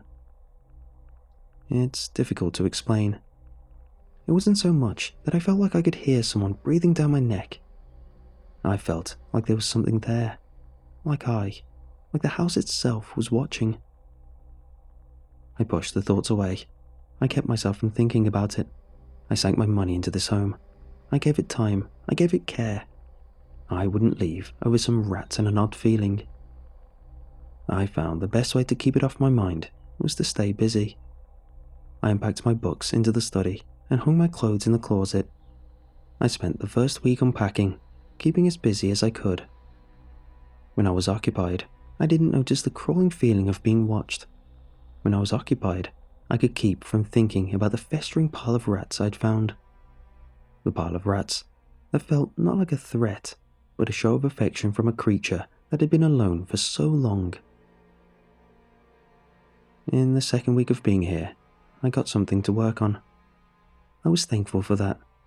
It meant I didn't have to feel watched all day. When I went to leave in the morning, the door jammed. I tugged and rattled the doorknob, twisting and pulling as hard as I could. But no matter how hard I yanked at the damnable door, it wouldn't budge. It felt less like the door was stuck or painted shut, and more like someone on the other side was holding on to it, like something was trying to make me stay. I don't know what compelled me to shout at the stupid thing, but when I did, I yelled, "I have to go to work, let me go." The silence I got in return was expected, but unease still settled into me. I twisted the knob again, and the door swung open. When I got home from work, the house was different. It still stood tall. The porch was still under construction, and the brick, though now alive, was still pallid and yellow. But the windows. From the corners of the sealed windows, there trickled something. Brackish and thick, like mascara-filled tears, oozing from the brick around the window. I stared at it for a long time. No house I'd ever come across had oozed black liquid, no matter how old, no matter how strange. I suppose if you were to have watched this period of my life like a horror movie, you would have screamed at me to move away. But I didn't. I wandered inside and saw the lights flicker and heard the floorboards jubilantly creak at my arrival. I picked up a rag from the kitchen and walked around to the front of the house, sinking to my knees and wiping away the house's brackish tears. I felt sick to my stomach when the viscous liquid gathered on the cloth, but I diligently cleaned its walls either way. A few nights later, I was jolted awake. It wasn't by a rat this time, nor by a sound, but I think I must have had a nightmare. But either way, when I woke up, the room was warm. Not warm from air conditioning or warm from a space heater, but I held my hand up to the wall. It was like holding your hand just a few millimeters above someone's arm, feeling the warmth radiating off them. But it was my house. I got out of bed, staring at the wall in disbelief before hesitantly pressing my hand against it. Warm as skin, and below the plaster, I could feel pumping, like a heartbeat. I ran my hand along the wall, patting it as if to check it was real, But it was all too real. I began to hear it too, the quiet, deep, rhythmic thud of a heartbeat, murmuring ever so slightly. I felt queasy. That feeling of being watched was stronger than ever, like a vice pressing in on me. I crawled back into bed, praying it was only a dream, just a figment of my imagination. My trepidation about moving in, my anxiety about my newest job, something else, anything but the house itself. I slipped in and out of sleep, hardly getting any rest. Too much happened in those next 3 days. When I woke up in the morning, the house's heartbeat had subsided, only to be replaced by a constant, wheezing, dragging breath. It was louder at the vents. I didn't have the heart to cover them, even as the sound bent my mind and grated on my nerves. When I turned on the taps to wash my hands, the pipes groaned before spitting a lump of fleshy, wet sludge into the basin of the sink. It was gelatinous, the fat cap of a pallid grey steak, but pink and wet and throbbing with timorous life. I threw up, and then I cleaned it out and threw it away, washing my face in the kitchen sink instead. I used the landline to call Quinn about our client when my cell phone had died. I made it about halfway through the conversation when his voice turned to static and the receiver drooled out thin, clear slime. I mopped it off the floor. And all throughout, even through wiping away sludge and flesh and hearing its desperate gasping breaths and heartbeat, I pretended it was normal. I tended to it. I showed it care, even as the dark circles grew under my eyes, even when my head throbbed from lack of sleep, even when my hands shook and my jaw grew sore from grinding my teeth with stress. I was tender to it, and I grew accustomed to my grim, macabre home. When I would leave for work, it would hold its front door shut. It would wait for me to beg to leave. When I would return, the sludge would be there. It would mourn my leaving, and I would dry its tears. I never thought a house could miss someone. When it would rain, the house would creak, the lights would flicker and dim, and the rooms would grow cold. I would press myself against the walls, surrendering myself to the house's mercy for the unnatural warmth of its walls, so I wouldn't freeze in the chill. And then, one day, it must have been months into living there, when the quiet insanity of the house became normal, but that day was the straw that broke the camel's back. It grew to fully trust me. The foyer of the house was a hallway with stairs leading up to the second floor, 2 doors on the left and 1 on the right, and at the very end of the hallway, a door that wasn't supposed to be there, a door that had never been there before, a door that I must have passed by dozens of times, so innocuous my eyes must have just slipped past it each time I walked down the hallway. I stared at it. I felt like if I took my eyes off of it, it would disappear again. I felt my lower eyelid twitch. I felt my eyes quake in my skull. I walked towards it, and I reached out and took its doorknob. The metal was warm under my hand. It shouldn't have been warm, but then again, a house shouldn't breathe. A house shouldn't have a heartbeat. The door swung open easily. It's funny, really, to think, after nearly 4 months of living in that house, I never thought it was strange that it lacked a basement or crawl space. Before me were stairs leading down into the basement. The heartbeat was louder than ever here. I stiffly walked down the stairs. I felt less like I was walking down the stairs and more like a lemming walking off a cliff. By the time I reached the basement, I finally saw it. The boiler, hot and rusted, a parasitic tumor of red raw, pumping flesh clinging to its side. The house itself had grown roots, vile, fleshy roots that burrowed into the unfinished cement floors and wound around the rusted metal shelves. The tumor was nearly as big as the boiler, but its roots were even bigger, nearly becoming a carpet of thundering, pounding flesh. I stepped off the last stair, and the house itself greeted me with a low, rumbling creak from the boiler. I knew what this meant. The house was showing me its belly, rolling over and exposing itself, showing its trust. It expected me to be happy, to feel thrilled. It expected me to surrender myself to it. After years of being abandoned, I had tended to it. I had made it better.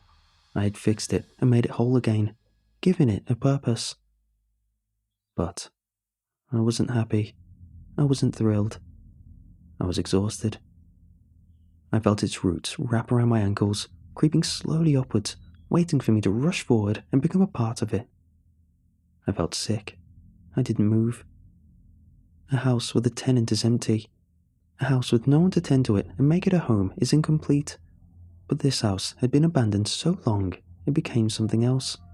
A house that haunted itself. It had found its tenant in me. I should have been happy. Wouldn't it be thrilling to surrender yourself completely to a home that loves you so much it would show you its darkest corners? But I wasn't happy, and this house wasn't a home. I shuffled backwards from the pumping tumour of the house itself. It wasn't angry. It understood. I walked up the stairs, ignoring my quaking hands. This house was not a home, but this house was a burden I had to bear. If I wasn't there to tend to it, who would be? Who but me would keep it happy enough to not feed on them? Who else would tend to it and keep it passive? It was paranatural. It was symbiotic. I tended to the house, and the house kept me safe. In a way, isn't that just how any house is? Maybe it was only its abandonment that drove it to its monstrousness. Symbiosis that can only be achieved through a complete and a total dependency on the other. But this house's symbiosis with me was slowly growing parasitic. I know I'll have to learn to love my house. I'll have to learn to call it a home. Because although my house is not angry, the house is always learning. Although it's not angry, my house will hold the fact I do not call it a home against me like a loaded gun. As long as I live in this house, I'll have to live in fear that its mercy will run short. And just a few weeks ago, when I opened my refrigerator to find the shelves barren, I knew my house had learned how to eat.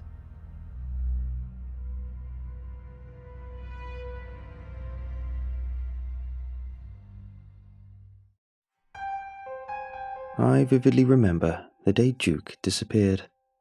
My family was spending the day at the lake next to our little bungalow at a quaint property in northern Ontario. All four of us were swimming and splashing around in the warm lake water, attempting to quell the blistering August heat. Our only neighbour for miles, an old retired police officer named Benny, was smoking on his patio.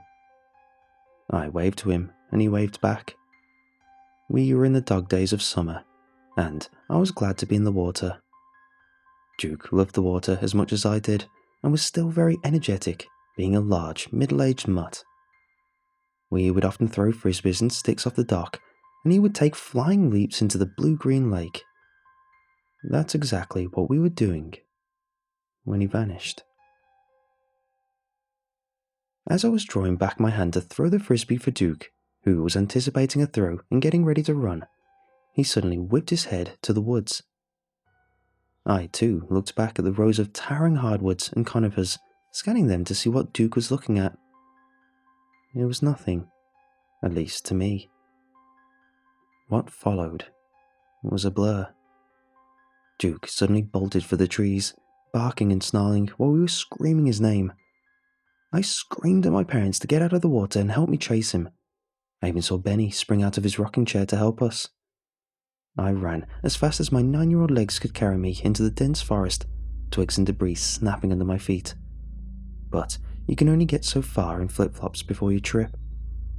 I tumbled to the ground, screaming and crying after accidentally scraping my leg against a sharp rock.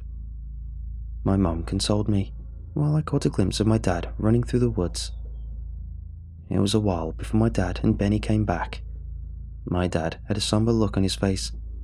He didn't have to tell us what we already knew, but Benny looked shaken. "I'm sorry, folks. He ain't coming back," he said shakily. He took off his faded baseball cap respectfully and patted me on the shoulder before trudging up the hill back to his house. My whole family missed him, but to me, it felt like part of me left when Duke did. He had been my best friend since I was young, and I even had a small photo album packed with pictures of the two of us. For a while, every night before bed, I would sift through the laminated pages of the photo album, reminiscing about the good times and praying that someday he would come back to us. Deep down, I knew he wouldn't. A few months after Duke disappeared, my dad arrived home from work with a surprise. It was another dog. It wasn't elegant and athletic like Duke was. It was one of those tiny, white yappy ones with crusty red goop around his eyes. My parents fell in love with it. Princess, they called her. But I didn't. I simply referred to her as the dog. I was bitter. So bitter because I'd interpreted my dad's gesture of kindness as his own confirmation of Duke's absence. In time, I did grow to tolerate her. I had to admit, she was good company, and it was cute when she curled up by my feet. Life was going normally for us. Until Duke came back. It had almost been a year since Duke had disappeared. On this particular day, we were all cooped up inside, courtesy of the rain. I was engulfed in my book, when suddenly I heard a bark. Not a high-pitched yap, but a deep, booming bark. I put my book down and rushed to the back door where I had heard it, Princess scuttling at my heels. When I peeked through the window, I nearly fell over. It was Duke, somehow. By this time, my parents had arrived. My mum rushed past me and whirled the door open, while my dad and I hung back, mouths agape. As my mum hugged Duke, I couldn't help but notice something off. I'd spent countless hours spending time with him and sleeping nights poring over photo albums. I'd familiarized myself with every spot, marking and quirk of Duke's fur. One of his most striking features was a black spot over his left eye, which had appeared in almost every one of the photos. But standing here was Duke. His eye spot was now on his right eye. As a matter of fact, his whole pelt seemed to have been flipped. He was missing his collar and he was skinnier than when we'd last seen him. But it was him all right. Well, that's what I thought. The first red flag was how Princess reacted to Duke. She was a yappy dog, all right, but when she saw Duke, she went ballistic, spitting and yapping like we'd never seen before. Princess barks at everything, remember? My dad told me, sensing my discomfort. She's probably just barking because he smells like the forest. And with that, he went outside to greet Duke. The barking must have alerted Benny, and he went outside to see what the commotion was. Once he saw what was going on, he darted back into his house and audibly slammed the door. When my parents came back inside, I tentatively stuck out a hand for Duke to sniff. He didn't wag his tail like I expected him to. All he did was quietly sit down. Then he heard Princess yapping from the other side of the room. His head swiveled and he lifted himself and padded confidently towards her. Before long, he had her cornered. All he was doing was standing and watching her. Yet Princess's eyes were bulging as she howled and yapped. A sense of dread was beginning to creep up my spine. But before anything had happened, my dad whistled and Duke lifted his head. With one last glance at Princess, he slunk away. The sense of wrongness didn't alleviate for the rest of the time Duke was with us. The second red flag was that Duke didn't eat the food we'd put out for him. Granted, it was food intended for small dogs, but it was still the same formula. Dogs are wired to eat everything they can get their paws on, so even then it wouldn't have mattered. Not once did I see him eat.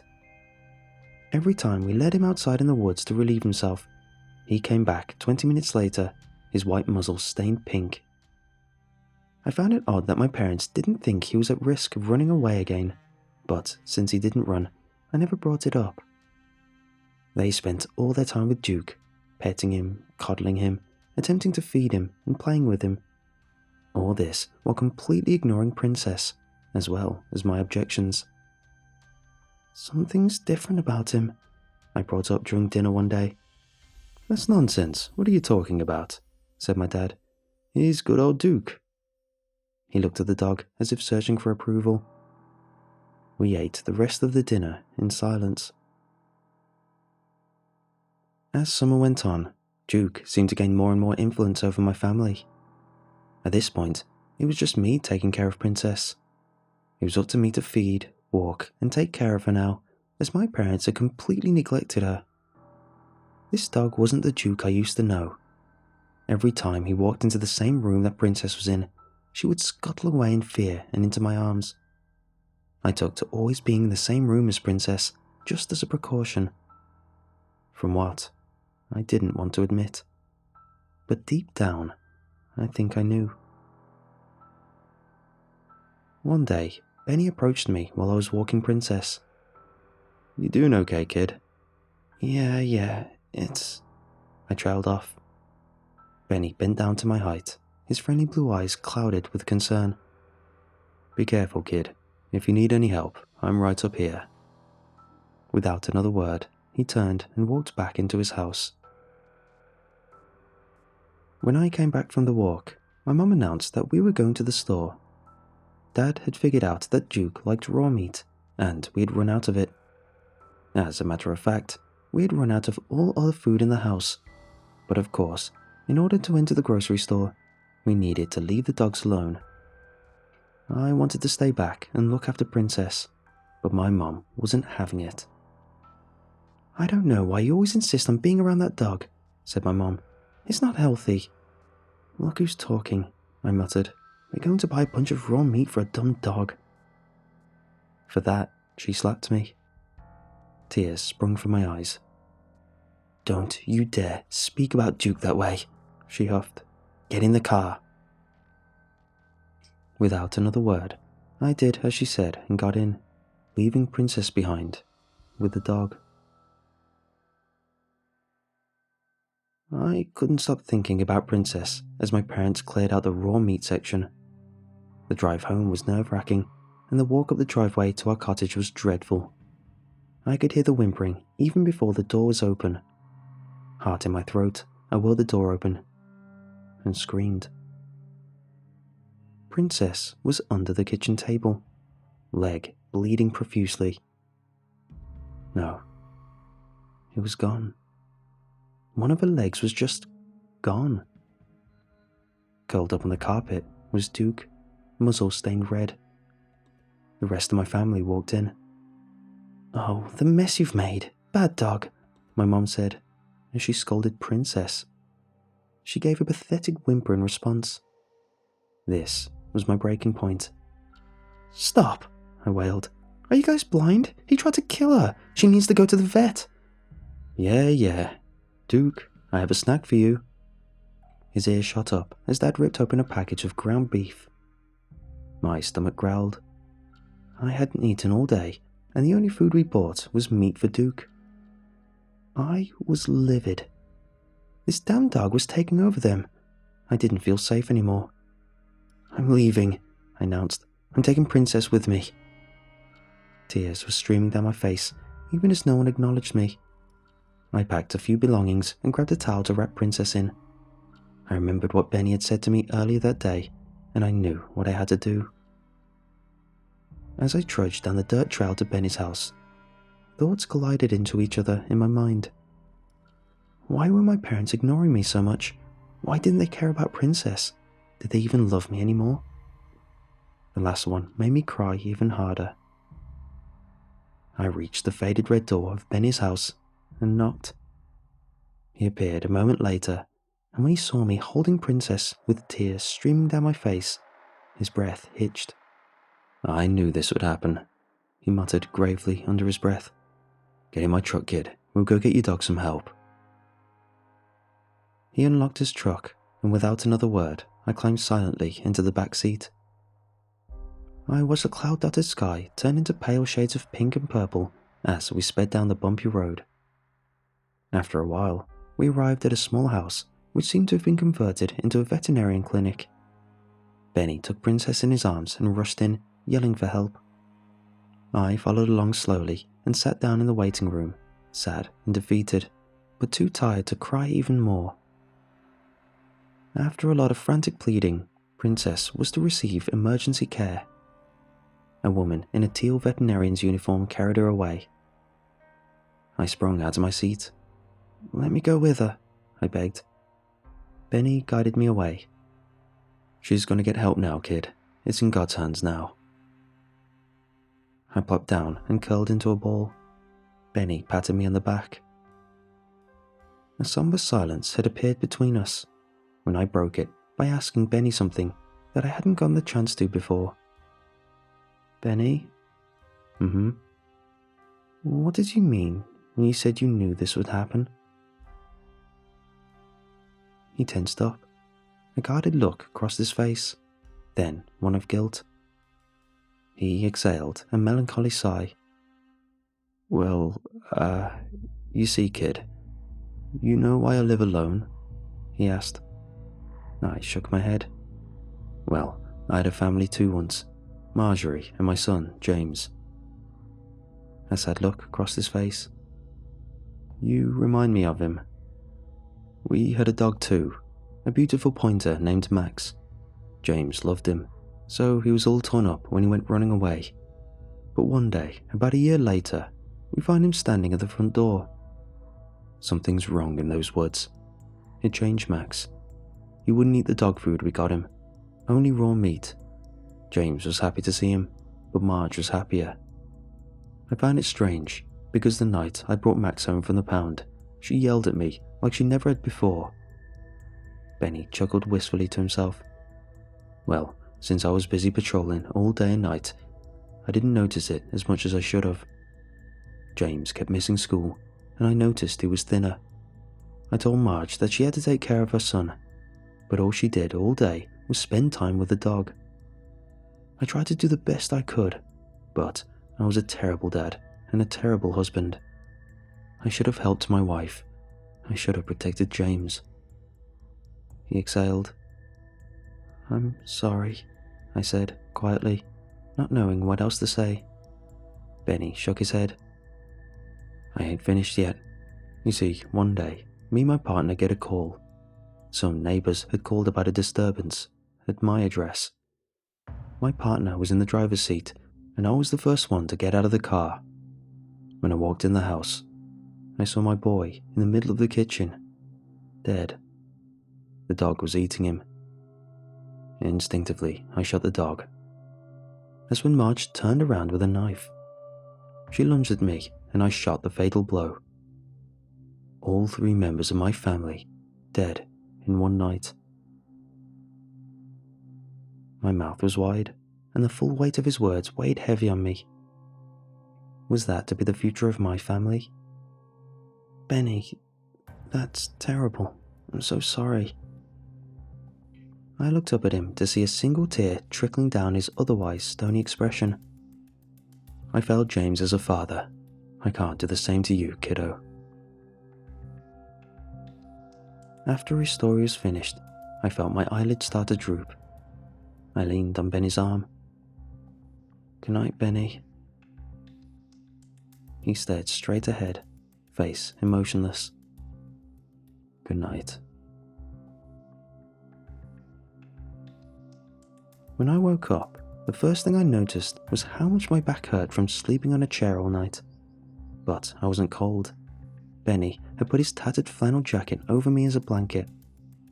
I sprung up from my chair and yelped at the receptionist. "Where's Benny?" She jumped in shock. "He went to go do some errands," he said. She got up from her chair and picked up a few items. "Take this, dearie. You must be starving." She placed a buttered bagel, a blueberry muffin, a banana, and a bottle of apple juice on the table next to me. She was right. I was starving. Food always tastes the best after you've been deprived of it. I ran my fingers over my ribs. I could feel each one protruding from my chest.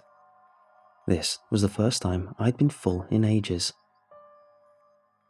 the receptionist had informed me that Princess had made it, and that she was in the recovery stage. When I saw her for the first time, my heart exploded out of love for Princess, and I hugged her gently. I smiled as she licked my face. I didn't know where else to go, so I played Scrabble with the receptionist for the rest of the day. I got to meet a fat cat named Mr. Cuddles, a rabbit named Twix, and I got to eat a hamburger for lunch. But all throughout the day, I kept wondering, when would Benny be back? At 3:04 p.m, my question was answered as Benny stumbled through the door. There was a lot of blood on his clothes. A couple of police cars were waiting outside. "Let's get going, kid." Although I didn't get the full story immediately, I came to know the full extent of what had happened eventually. Even though he wasn't part of the police force anymore, Benny still had connections with the department and to the people that know what happened to his family. He gathered police officers and went to my house, where they found Duke eating the carcass of my parents. Benny shot and dead. I wept profusely for my parents, not for how they were to me in their final weeks, but for the people they once were. Benny assured me that they had loved me. There were not many people at the funeral, mostly townsfolk. Seeing as I didn't have any other relatives, the courts placed me in the custody of Benny after a lengthy court process. A few years later, he officially adopted me. Princess came to live with us too. Benny was proud of me when I went off to police college, when I got married, when my wife and I had a child. As per his wishes, we held him a small funeral. Life is generally good to me. I have a wonderful wife and an amazing daughter. Sometimes on the bad days, in the dead of night, I thrash in my sleep as visions of dead dogs and screaming people writhe in my nightmares.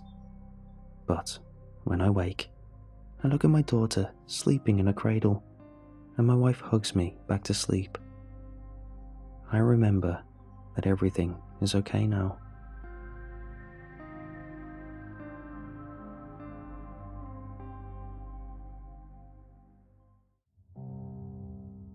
The Bolivian salt flats are staggering in both their size and scope. I adjust my sunglasses and look out over the expanse, the breezeless air cool against my skin. Soft and dreamlike mountains, low and silver, shimmer in the far distance. They are the only objects in my field of vision that mark any kind of horizon. A thin layer of rainwater, one that barely reaches up above the sole of my shoes, covers the endless plains ahead and all around. They have turned the ground into a great and impossible mirror, a mirror that reflects the blue of the sky and the thick, full white of the clouds so uncannily that to the human eye, they become as one. I stand in the center of a place outside the realms of possibility, beyond the laws of rationality and sense. I turn my palms outwards and face them up to the sky, and I close my eyes. I breathe in slow and deep, and I exhale. I've always wanted to visit this place. My girlfriend didn't want to. She said it would be a waste of money. She said a lot of things. Eventually, she said she was going to break up with me. So, that was that. Her loss. I open my eyes and turn in a circle. I look around. A little in the distance is the bus, surrounded by a tour group. They walk and amble from place to place with the reflections in tow. Weightless, floating. But the bus appears to be suspended in mid-air. I look over to my left. I see the silhouette of a woman in a wide-brimmed hat. She raises what I think must be a phone, and she takes some pictures. I do the same, but the pictures don't match up to the reality. It's not the camera's fault, of course. They just couldn't. They could never hope to do this place justice. I pocket my phone and close my eyes again, smiling. I put my arms out to either side and walk, safe in the knowledge that there is nothing for me to bump into, nothing for me to trip over, just the endless flats. My feet make repetitive, hypnotic, and soft little splashes with every step. It's a tune, I decide, and the melody plays as I cross the surface of the mirror. I have to see this place in its natural colours, I think to myself after an imperceptible amount of time. I come to a stop and take off my sunglasses, squinting through the glaring brightness, waiting for one of those lazy clouds to drift across the face of the sun. I shield my eyes with my hand as the intensity around the edges of my vision cools off a little, and I drink in the view for the umpteenth time. I want it fully committed to memory. There are the faint and shimmering mountains, now a touch more purple than silver grey. They might as well be mirages, and it's impossible to tell how far away they are. 10 miles, 100? I do not know. I do not want to know. There are the clouds, above and across and below, all a part of the great blue sphere of sky within which I am standing, tinged with the gold of the light of the sun. There is the woman with a wide-brimmed hat. Her silhouette boasts more colour now. I see the edges of the deep blue of her dress. She is the only object with mass in my immediate surroundings. Beyond her, there is only the mirror. I pause. Chuckling, I realise I must have scanned right past the bus and the tour group. I look again, but no, they're not there. I turn in a full circle, standing in place. My reflection turns with me. We both search for evidence of the bus, but there's no doubt about it. It is gone. I return my sunglasses to my face, trying to mentally calm the rising beating of my heart. Where the hell? I murmur. There was no noise, no engine, a sound which would have carried far and wide across the salted, formless plain. No rumble of voices or calls for us to return. There was nothing. There was nothing, and now it is gone. Damn it, damn it. It's left me here. They've left me here alone. No, not quite alone. I turn to the woman. She does not appear to have noticed our predicament. The air, so refreshingly cool only moments ago, now feels sharp in my throat with every breath. I jog over to her, raising a hand. Hey, I call out. Excuse me. She's further away than I thought she was, but she turns back to me. I'm able to make out a face, and she blinks, as if I'm awakening from a trance, and returns her own sunglasses to her eyes. They flash with the reflection of the mirror's glare. Hi, she says, stepping closer and lowering her phone. What's up? The bus, I say to her. Did you see anything? Where the hell did it go? She seems to notice its absence for the first time, and I see the fear glimmer up to the surface. I don't understand, she begins. It was right there. Did it go without us? It couldn't, right? I don't understand. She pinches the brim of her hat and runs right past me, back the way I came, each step leaving a momentary little ripple in the water at our feet. She gasps and mutters something to herself, shaking her head. But the facts are plain. The bus and all our fellow travellers are gone.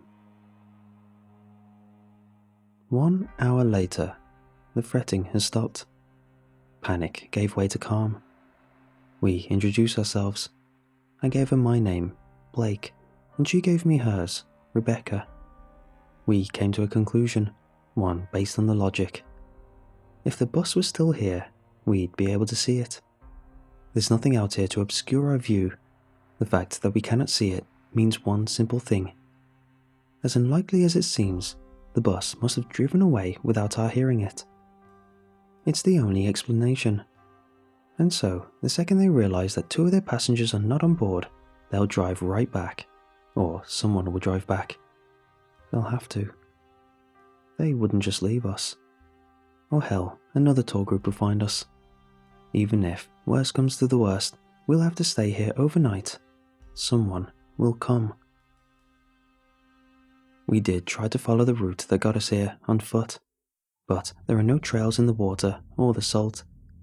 Everything is instantly washed away, and since all our surroundings look exactly the same, we cannot tell which way to go.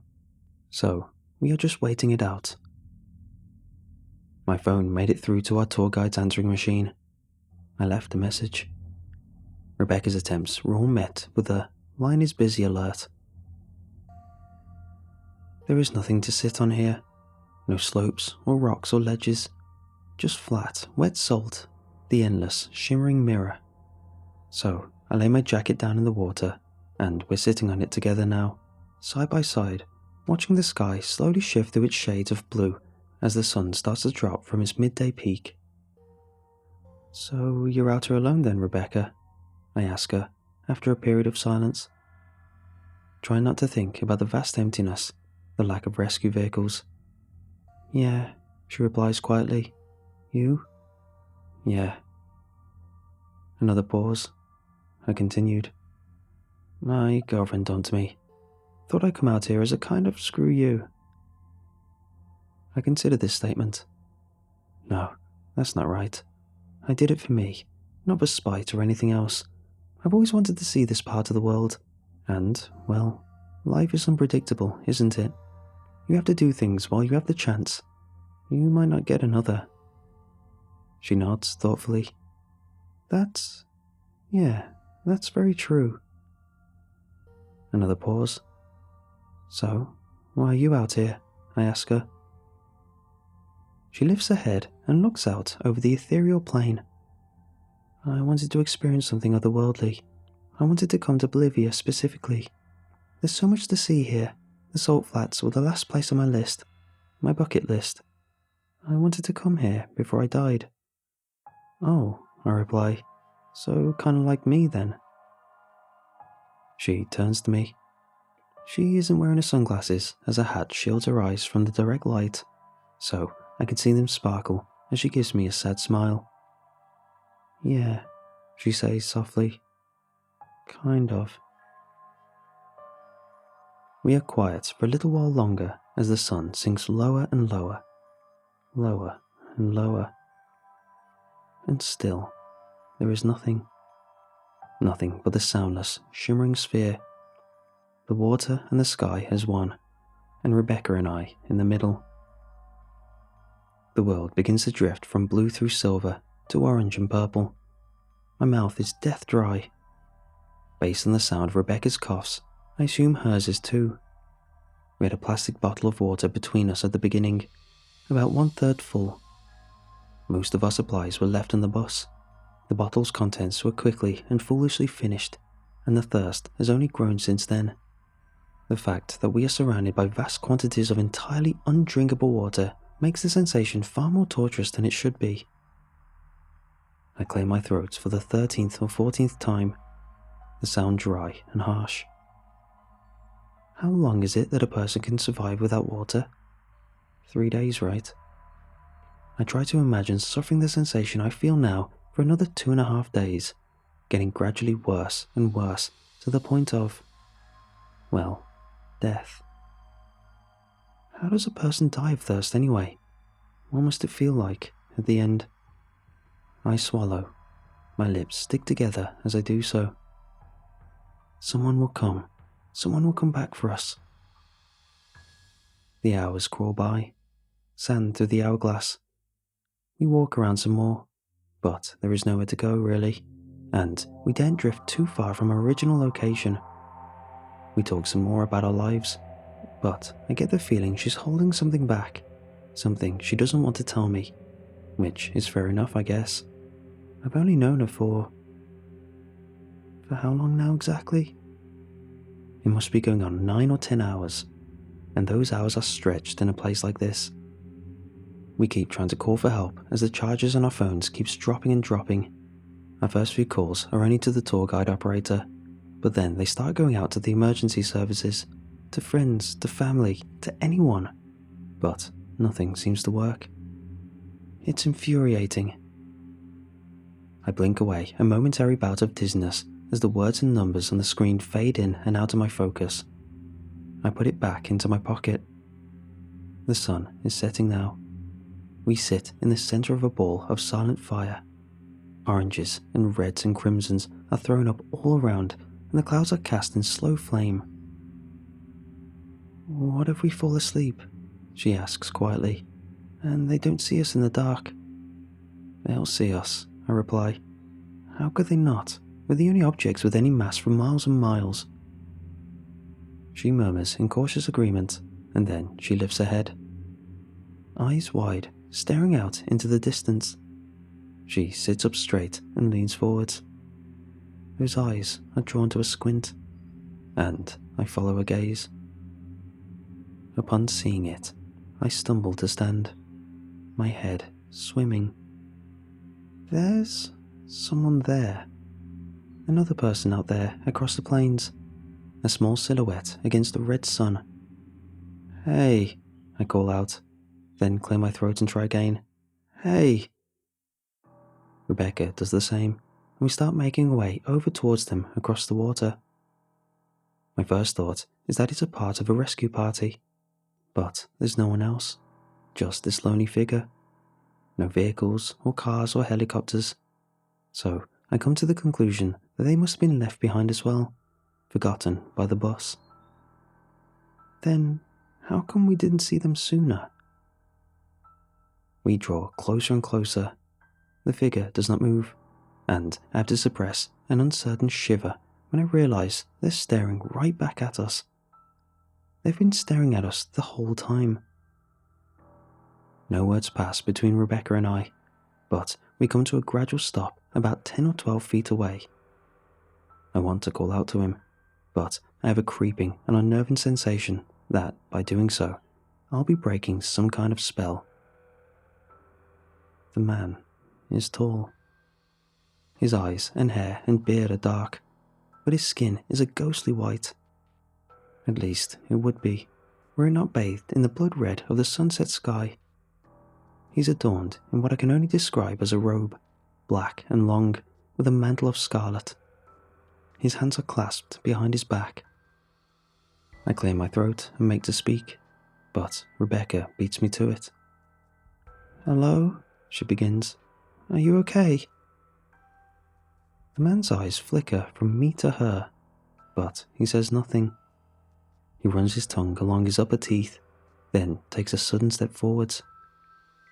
A wave of nausea flows up from my gut, but the man steps up to us. He raises his hand, an offer to shake, and Rebecca takes it. He offers it to me, and I do likewise, out of wary but ingrained politeness. He grins wide. "Good evening," he says, his accent thick in Spanish. "My name is Pistaco Carasiri. A pleasure to meet the two of you out here in the flats. A real pleasure." "Blake," I reply, and Rebecca introduces herself. I struggle to formulate words. This man unsettles and disturbs me in a way I find hard to articulate. "So, Pistaco, what are you doing here? I mean," I laugh awkwardly. "What the hell is going on? Where is everyone?" He nods gravely, as if I had said something of immense importance. "The sun is setting," he says, gesturing to the sky with a large hand. "Time grows short. I must show you something. Please, come with me."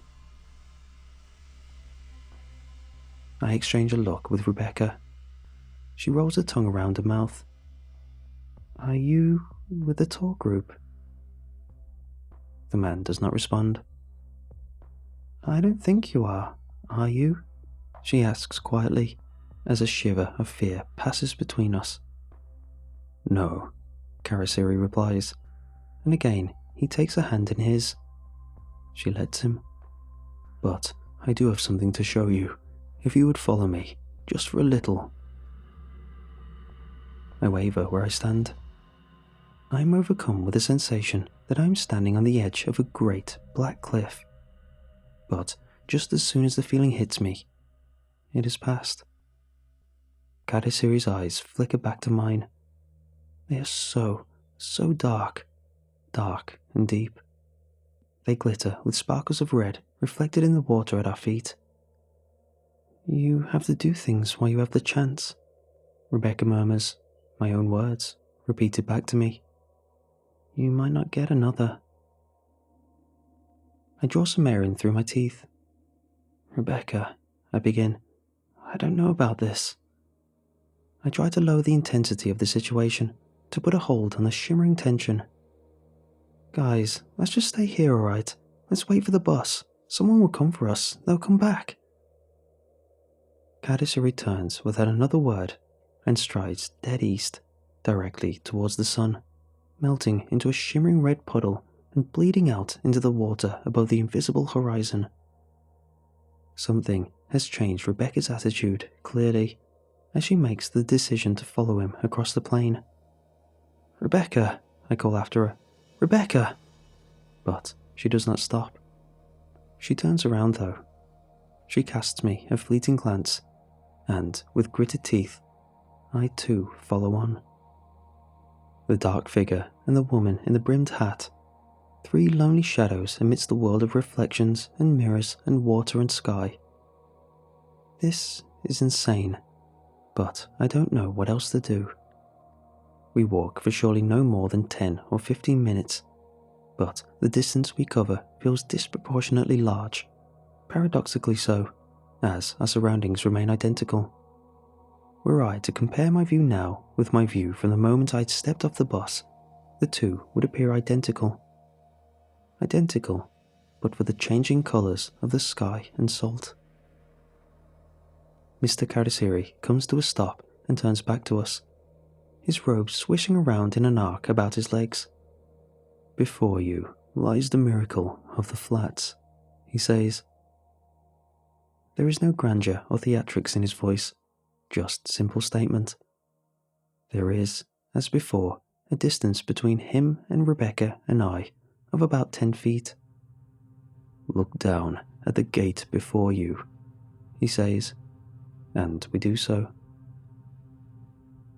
I blink, the motion slow and heavy.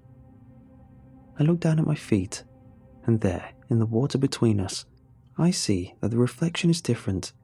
The reflection is different to all the water that surrounds us in the endless miles to the horizon. Subtly so, but different all the same. The reflection is reversed. The clouds are flipped vertically in a bizarre and confusing illusion as they drift slowly across the sky and the water. In this patch right here, they drift the opposite way. I look up above me in confusion, expecting to see the same spectacle in the sky, but it is not there. I look down to the water again, my mind struggling to comprehend. I don't understand, I say. It is the gate, the man says simply. His voice is free from the dry and sickly mouth sounds that accompany the words of Rebecca and I. Desperate for water, for drinkable moisture. He looks over his shoulder, and the red sun connects with its reflection in the water. The two are joined. We have only 3 minutes before the sun is lost, he says. To see the wonders that lie through the gate, you must put all else aside and stride through, as if it were a door standing right in front of you. I just don't get it, I say, a little angry now, despite the fear. What the hell is going on? Where is the bus? Why have you led us here? Just stop this now, please. The man regards me cautiously. He says nothing, but gestures to the water. He looks back to Rebecca, and sucks a strand of saliva that is slipped down the side of his lower lip back into his mouth. It must be now, he says, to see the wonders through the shimmering gate. I will not offer again. Rebecca, I say, let's just go. Come on, let's just go back the way we came. The bus could return at any minute. But she is mesmerized by the shimmering water that does not reflect as it is supposed to. It's okay, Blake, she says softly. Just step through, urges the voice of Cardasseri. Just step forwards and walk through the gate. You will feel the sensation as one falling in a dream, but do not allow yourself to be jerked awake. Ride the feeling through and out the other side. The wonders await you, Rebecca. The sun sets. Go now if you will go, before it is too late.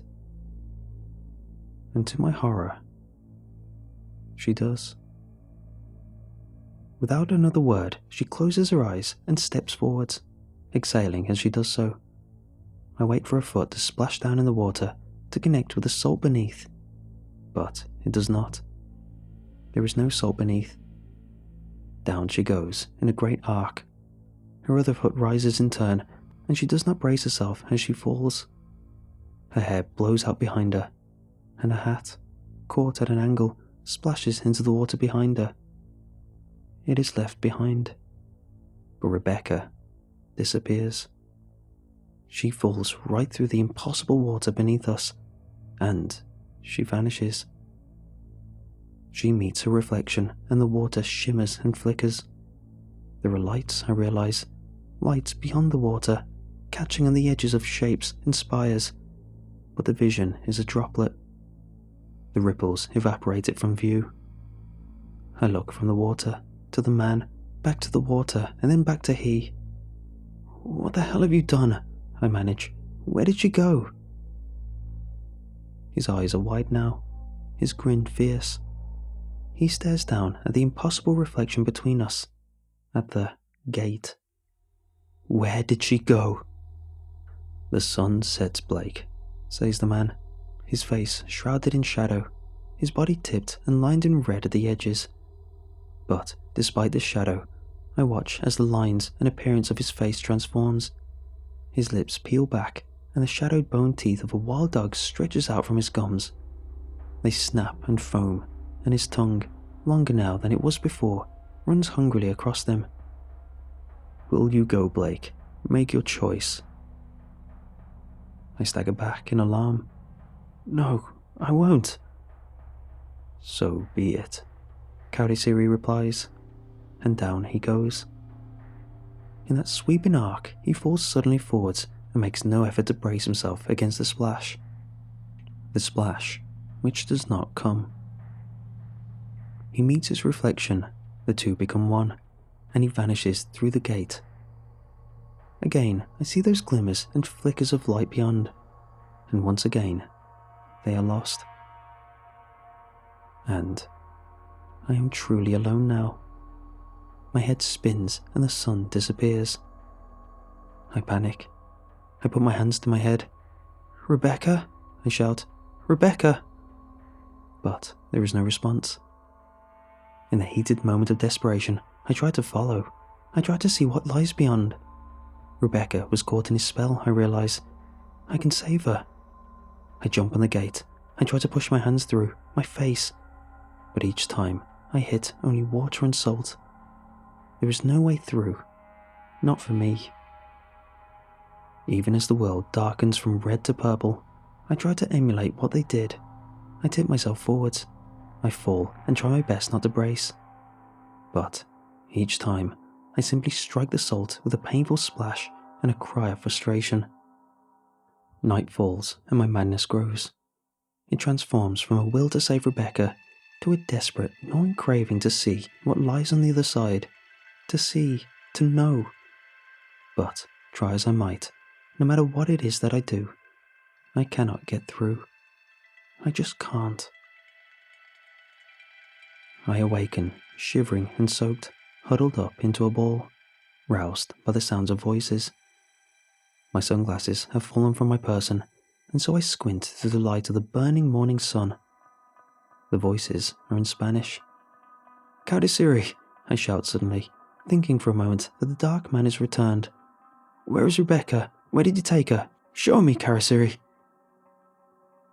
The English amongst the people around me try to calm me down, but I don't fail to catch the Bolivians drawing back and sharing a clear look of alarm. Come on, someone says to me, attempting to help me back to my feet. Let's get you back. No, I shout, pushing them away and splashing back on my elbows. I have to see. But they lift me up as a team, grabbing me beneath the arms and hauling me to a nearby helicopter.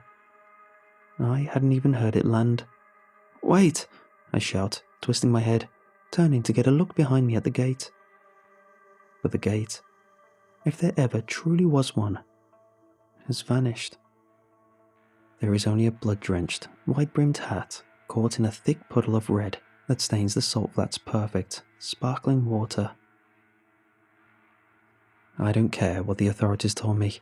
I didn't listen to the warnings of the Bolivians. I know what I saw. I will return, and I will see for myself the source of the lights, the edges of the sparkling and shimmering world beneath the water. I'll get myself through that gate. I swear it.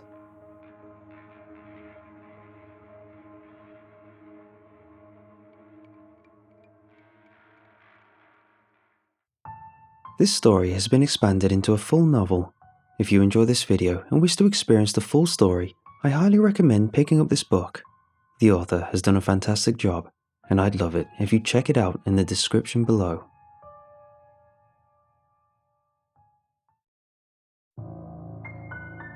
Right now, I'm in my apartment on the 3rd floor, and I can't go outside.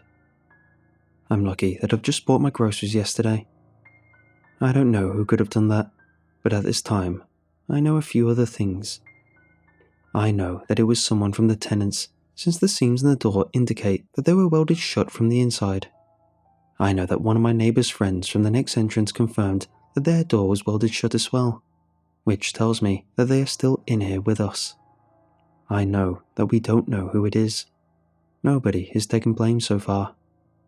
And I know that there's a dead body outside. But don't let me get ahead of myself. I'll explain everything in a minute. I live in a small and very old apartment complex on the far outskirts of a small town. Honestly, calling it an apartment complex is a stretch.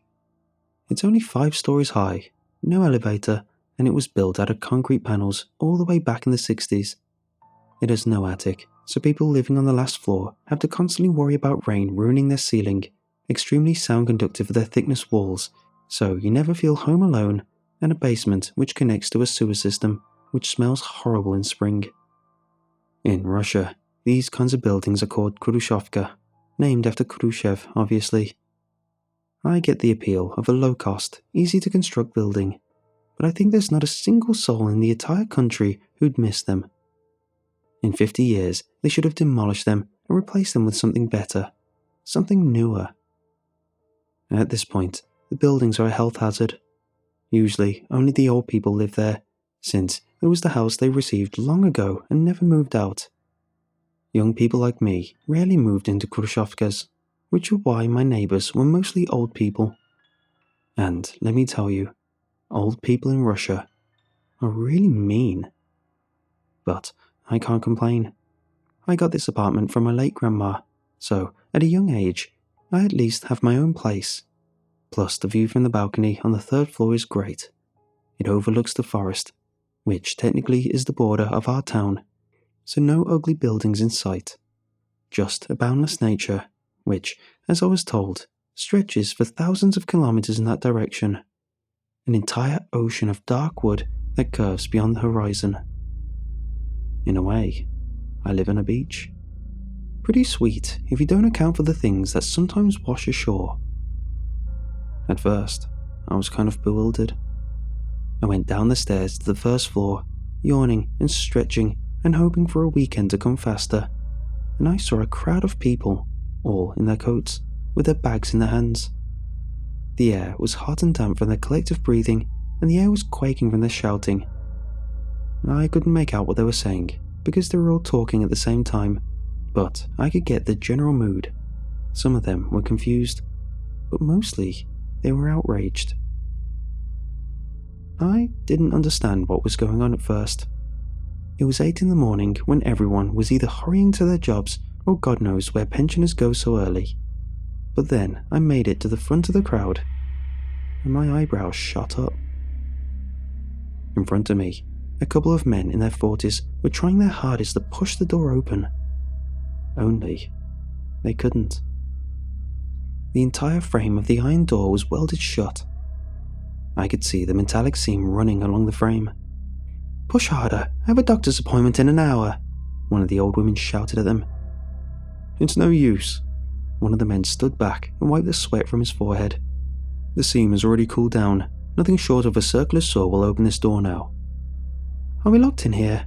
One of the women asked in a tone that was bordering on hysterical. I can't stay here. I need to get to work. Everybody needs to get to work, the man snapped back at her. But the door is locked. What else do you want me to do? So what? We're just going to stay here locked because of some kid's prank? She squealed at a frequency I thought was impossible for a human voice to produce. I doubt that it was a prank, the man said. I've worked as a welder for 17 years, so I can tell you for sure. The door was welded shut from the inside. There was a pause of silence as everyone considered the meaning of his words. Somebody locked themselves in with the rest of the tenants. But why? Who the hell would do something like that? I asked aloud to no one in particular. Some maniac for sure, the old woman grunted. She gave me a mean eye and then tugged my sleeve. Say, what apartment are you from? I don't recall seeing you here. Is it you who's done this? She pointed at the door. You and your good-for-nothing friends, huh? Probably hoping to butcher us all and take our money, huh? She was getting louder with each sentence, and I suddenly found myself at the center of attention of a really mean and annoyed crowd. I had to defuse the situation fast, or else I wouldn't be able to reach my apartment in one piece. I'm Tamara Vasilevna's grandson, I explained, feeling angry that my words, the God-honest truth, sounded like an excuse in that context. I've lived here for the past year, and I just came down from my apartment. Leave him be, you old hag, one of the men from the back of the crowd interfered. I've seen this lad here many times. He's a good person, helped me with my bags more than once. The woman was obviously humiliated by such a development and gave me a death glare, but thankfully, she didn't say anything else. A doorbell buzzed behind me. Someone from the crowd was trying to reach the neighbours that lived on the first floor. Open up, I heard a man's voice shouting, followed by the thuds of his fist knocking on the door. The door's stuck and I need to go to work. How are they going to help you? Someone from the crowd asked. I'll crawl through the window, that's how, the man replied. Don't be ridiculous, all of the windows on the first floor are grated, somebody else shouted. But the man didn't listen. It seemed that more people joined him as I could hear numerous fists banging on the door. Hello? Can you help me with the door? I can't seem to open it. We suddenly heard a voice coming from outside, from beneath the welded door. Somebody was caught outside when the door was welded. I can't find any explanation as to why they were trying to enter our building at such an early hour. Perhaps they were out for groceries, or they decided to take a morning jog, or perhaps it was the postman. Doesn't matter now. The people started talking all at the same time, trying to explain their situation to the man, or to ask him to call for help, or to demand him to explain himself. But he never had a chance to answer their questions. Oh my god, what the hell is that? He screamed in terror. The door shook as he started pulling on the door handle, hoping to pry the door open. The crowd fell silent. The terror in the man's voice was so genuine that no one had any doubts that he indeed saw something horrifying. Please, let me in, please, he screamed again, desperately hoping to muster the strength to open the door. We couldn't see, of course, what scared him so much, but we could hear it. The heavy snarling, the clanking of teeth of a huge maw, the claws scratching against the ground, getting louder with each second. The concern for his fate swept over us at the same time. It was probably what our ancestors felt when they watched one of their own being chased by a lion. Run! Run while you still can! The crowd shouted, but it was already too late. There was a loud thud and the door shook. The unknown creature rammed straight into the man, pressing him into the door with its massive frame. I could hear it growling as it was tearing into him, trying to get a better hold of him. But I couldn't recognize the animal. The door trembled again and again as the creature was throwing the man against it, hoping to get him to stop resisting. He screamed until the creature finally got to his throat. Someone gasped in terror. Help him! Someone! Somebody from the back of the crowd shouted. Nobody moved. There was nothing we could do. The iron door that protected us from the creature outside was also separating us from the man. He was so close to us, and yet he was dying alone. There was another strike at the door, and the crowd stepped back. The creature was testing the metal. It could hear us inside, but the door stood still. Whoever welded it shut did a good job. After that, it fell silent. We don't know whether it left or was standing right behind the door, biding its time. We couldn't check either way. It was at that moment that we heard them. The sirens. Old and rusty, they were coming back to life after decades of sleep to fulfill their purpose, to warn people of an incoming catastrophe. The years of slumber did not do them any good. They started out sounding low, but with each second, as the mechanical voice cords were stretching and warming up, they were getting louder and higher, until the familiar sound that everyone had hoped to never hear was drowning out everything else. The sirens were getting louder, but in the pauses between its pulses, I could hear that the noise of the town outside was getting quieter. After a few minutes, the commotion outside was gone, as everyone evacuated. We were left alone, probably the only people in the entire district. Alone, stranded, with something dangerous roaming beneath our windows. I can hear Howl and scream in the distance. His voice sounds almost human, but I now know the difference. You could tell it clearly when the howl was followed by a human scream. Now, you might think that there was a panic among the tenants, but you would be wrong. A distinctive feature of Russian people is that they, more than anyone else in the world, don't give a damn. I say this with absolute certainty. Once they learn that the police told them to stay put, they just calm down. I can sort of see their reasoning. Why panic when you're protected by the walls? Can't you stay at home for a few days? The police told us that it's dangerous outside, so why would you go there? I've lived through the 90s, you wet-eared mutt.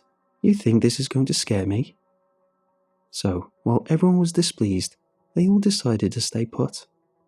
And, well, if they don't want to go, then I don't have much choice either. I'd rather stay in our fort with the majority of people, even if they aren't the most pleasant company, than risk going outside. Besides, it's not like there's any immediate threat to my life. Right?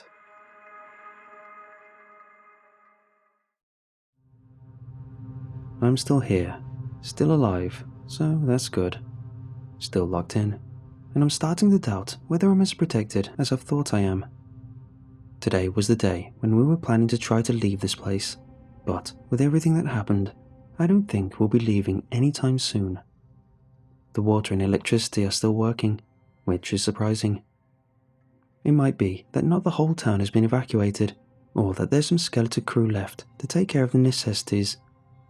Just to be prepared for everything, I fill the bathtub with water, in case it stops running or something happens to the pipes. I'm also eating only perishable goods for now. The rest can wait. I guess I'll clear out the refrigerator first and switch to grains and potatoes afterwards. The phones aren't working anymore, and neither is the internet without the VPN. I guess it would be smarter to turn it off completely, but someone at the local ISP's office is either not very smart or has left this window of opportunity for people like me. On the day it all started, everyone in the building has been trying to contact the police. I remember that on the first day, you could hear them all through the walls, cursing that they wouldn't pick up the phone or begging to come help us when someone did pick up. At first, the policemen were seemingly shocked when they learned that we were still here, but then they told us how it was. Nobody was coming to rescue us. It would all be over soon. We just had to stay put.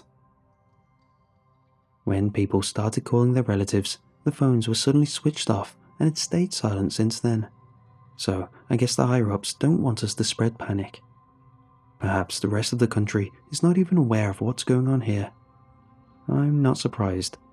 Our politicians have a long history of keeping catastrophes under the wraps. The beast has been very active on the first day. Though I hadn't seen it, I'd heard later from the rumours that one of the tenants had seen it lurking beneath his window. We'd occasionally hear its roars and screeches, and every time I could hear the entire building fall silent to hone in on its sounds and determine how far away it is. We couldn't hear it on Saturday. Only a few car alarms had been set off, implying that something still lurks there. And on Sunday. For now, let's just say we didn't see him during the day. All of this has led people to believe that this whole thing is going to be over soon. Although on the first day everyone was staying in their apartments, on the second day people started going out. People were walking up and down on the stairwell, talking to each other, and even inviting their neighbors in for a dinner. I'd never seen these people getting so social. Usually they just give you a death stare. I could hear the clanking of plates and cups, whistling of kettles, and chitter of tenants as they were gathering into groups. I can understand them. Even the soldiers on the front lines of World War II had reported how unbearable the boredom was when nothing was happening. Plus, it's been instilled into us to stick together in times of hardship by the very nature. So, realizing that it wasn't a good idea to spend my days alone, I decided to pay a visit to the only friend I had within these walls, Nikita, who lived on the 5th floor. We'd been buddies since the day I moved in. He noticed me when I was entering my apartment and invited me for some tea. He was a swell guy, around my age, and was a casual tabletop gamer.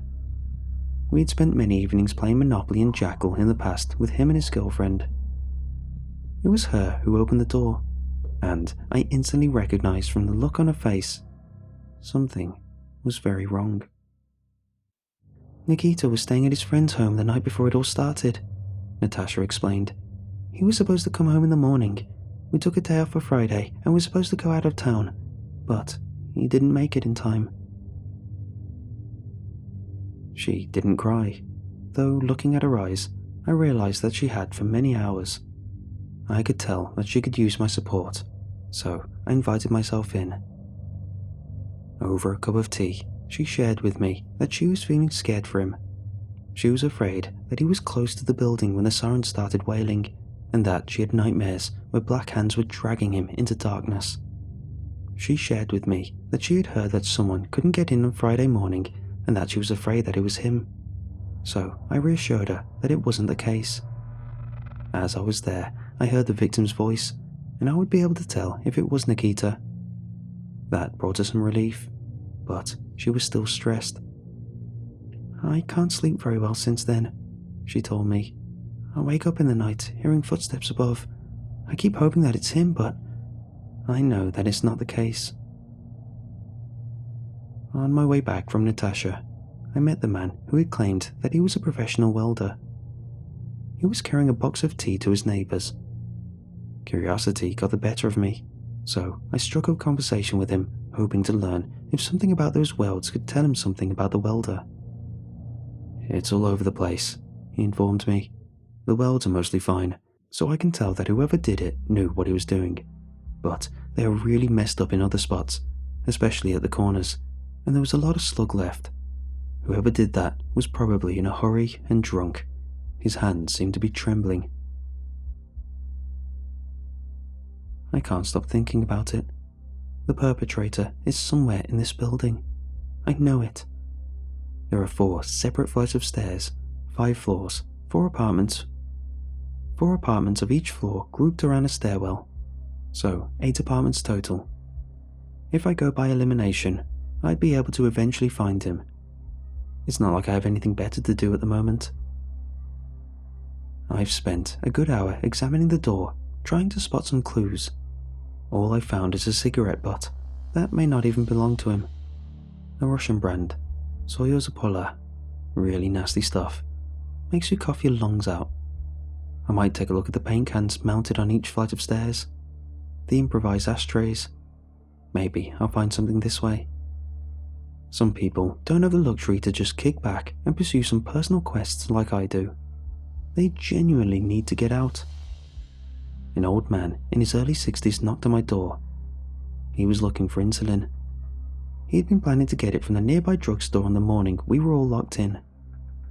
During the last few days, he'd used up his last reserves and now desperately needed some. He said that he had hoped that it would all be over before that would happen, But time was playing against him, and now he had no choice but to ask people to share their own if they had any. I didn't, but I wondered if any other tenants had, but were choosing to hide that fact in order to save some for themselves. When I noted that I hadn't seen his face before, he informed me that he was from the next flight of stairs. He had to get up onto the roof to come over here when all of his neighbors told him that they didn't have any insulin on them. I'd heard that there had been shortages of insulin in the drugstores lately, which was probably why the old man didn't have enough stock on him. The drugstore is just across the road from our building, he complained to me. I can see it from my window. They were supposed to bring in a new batch on Friday morning, but when I came downstairs, the door had been welded shut. His last sentence intrigued me, so I asked how early did he try to leave the building.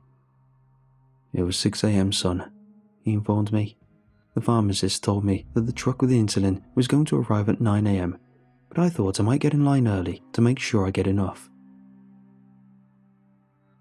This has left me very heartbroken, but it also gave me a clue. The perpetrator must have finished what he was doing before 6 a.m, and if that old man in need of insulin was able to get up onto the roof, surely the mysterious perpetrator could do the same. That would allow him to weld all the doors shut from within. Perhaps it was even him who was waking up Natasha at night, or maybe someone else. I didn't want to jump to the most horrible conclusion right away. If something was crawling on the roof, it wouldn't miss its chance to go inside the building. Unless it is already here, hiding in one of the apartments.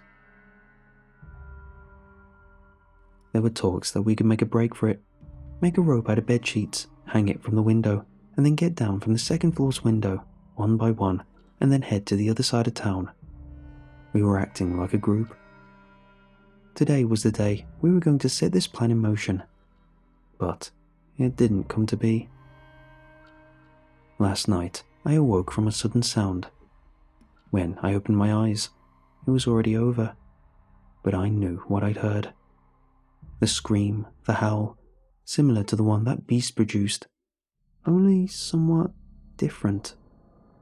I lay in the dark with my eyes open, waiting for it to repeat, but there was only silence. I heard footsteps above. It seemed that I wasn't the only one who'd been woken up by it. Getting up to my feet, I glanced at my phone. It was 3 a.m. I tried going back to sleep, but I couldn't keep my eyes closed. The howl, the implications of it were keeping me awake. Deciding that I'm not going to sleep anyway, I got up and headed for the balcony. "Oh, hey there," my neighbor, Maxim, startled me. His balcony was a few meters away from mine, and he also decided to go out for a smoke. Even though it was a November night, he was wearing only his underpants. "You heard that too?" He pointed at the forest with his cigarette. I nodded. "Yeah, you think it's back?" "Didn't sound like it." Maxim confirmed my suspicions. "It sounded different, you know, like a different breed or something." "Yeah, I thought so too. You passing me one?" I asked Maxim as he threw me the entire pack. "Take it. You might need all of them." Before taking the cigarette, I glanced at the pack. Soyuz Apollo. My curiosity spiked, but I quenched it. I didn't want to think about that at the moment. We smoked in silence for some time. Then Maxim spoke again. "Everything's in chaos in this building. Everyone is scared. We ought to do something about it."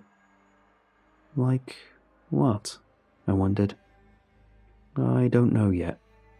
Maxim shook his shoulders. "But it's our responsibility. As men, you get me. We have to..."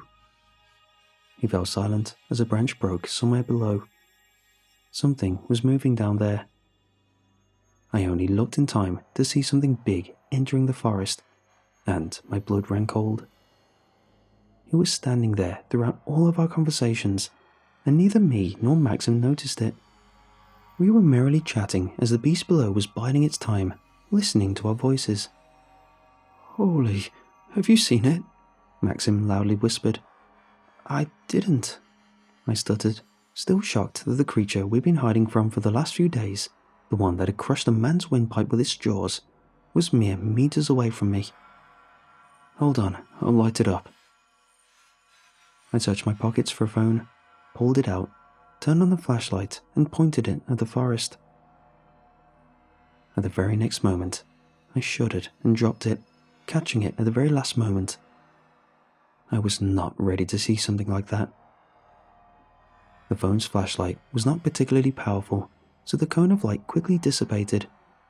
And yet, some of the photons had found their ways between the branches deep into the forest to reflect from the beast's lone giant eye, the size of a small platter, and they travelled back to me. At that short moment, I was unwilling to participate in a staring contest with it.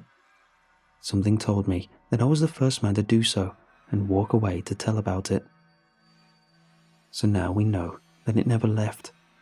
It was always there, biding its time. It's not leaving, and neither are we.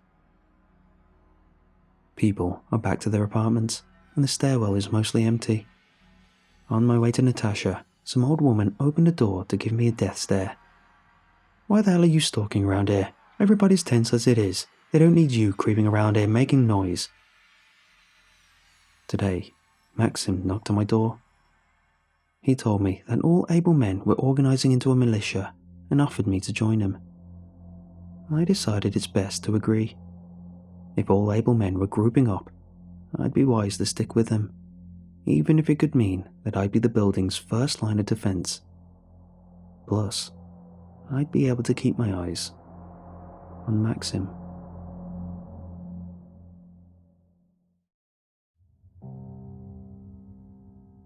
The beast has become more stealthy. We don't hear its roars anymore, but sometimes, after spending hours looking outside the windows, I can see it lurking behind the branches in the forest. I'm convinced that it came from the forest now. It feels like at home there, spending the majority of its time there, surfacing only to take a glance at us, to check if we're still there. My fridge is already empty. Even with me rationing the food, it ran out much quicker than I expected. Luckily, I still have my grains and potatoes. Most of the old people don't seem to be complaining. I can understand why. With them surviving on their pension, they learned how to stretch the food until the next month. Plus, they are old and their knees are weak and brittle. They can't afford to go out for groceries every day, so they wait until they learn about some sale somewhere and go there to stock up for the month, even if said sale is on the other side of town. They are probably stocked up for a few months ahead. I can't stop thinking about it. The tap water started to taste funny too. I'm glad I filled my bathtub to be ready for something like that. Some people are warning everyone not to drink it, and I hear all kinds of rumours as to why we shouldn't, from it having some drugs mixed into it to being poisonous to take care of everyone. Personally, I don't think it's anything like that. The pipes had probably gone bad over the last week since they weren't looked after. Maxim has started organising the militia. So far, it's very small, and we patrolled only our flight of stairs and the roof. But he started to try and convince people from the neighbouring ones to join us as well. He sounds very convincing, and I can see why people are joining him. He gives them back the illusion of control. Even though we don't have anything except for makeshift weapons like sharpened brooms, knives, or, in my case, a hatchet for meat, people are now less scared to leave their apartments again. They trust us. I guess it reminds them of the old times when volunteer militias on the streets that looked after the neighbourhood were a common thing. However, not everyone is willing to join his cause. The furthest flight of stairs to the right gave us a rather cold shoulder when we descended from the roof to tell them about our idea. We were greeted by a bunch of men. Some of them were obviously drunkards, with their faces red and swollen from constant drinking, while the others had prison tattoos on them. All of them reeked of alcohol and the sounds of blatniak, a Russian music genre that consisted mostly about obscene ballads about criminal life played in the background. Somewhere far in the distance, I'd heard metal clanking. I didn't pay much attention to it then. Their leader, a man with gold teeth and a naked torso exposing a tattoo of an Orthodox church, spat to the ground when he heard of us. "Trying to play coppers here," he said with a fake grin, making sure to show us his every tooth. "Look at that one, guys," he pointed at me. "So young and already trash." The crowd behind him half-heartedly laughed. I felt a chill running down my spine. The looks in their eyes were dangerous. It was like staring into the eye of that beast again. "It's for the greater good," Maxim said, staring at the man. "We're all in danger and we need to stick together." "We can look after ourselves," the man replied, pulling a gun from behind his belt for a moment. "We don't need anyone snooping around either. Now scram back to your corner, you bunch of idiots." I felt Maxim's hand on my shoulder. He was tugging at me, letting me know that it was time to go. I felt sick that the man could talk like that to us and get away with it, but there was nothing I could do. "Bring some girls next time," one of the men shouted as we were leaving, and the crowd laughed. "Well," Maxim said on our way back, "it seems we have a hatter there." When he met my confused gaze, he explained, "It's the place where the criminals gather after they have served their sentence to celebrate. Seems like a bunch of them got caught here with us, and they don't seem like it affected them. They seem to be partying all day long, which means, soon, they will be out of food. I don't envy their neighbors." Maxim is a nice guy. I'm not sure if he's the mysterious welder who had locked us all in. The only clue I have is the brand of cigarettes he gave me, and it's a stretch to think that he's the only one in the entire building who smokes them. While they are not exactly common, I'd seen people smoke them plenty of times.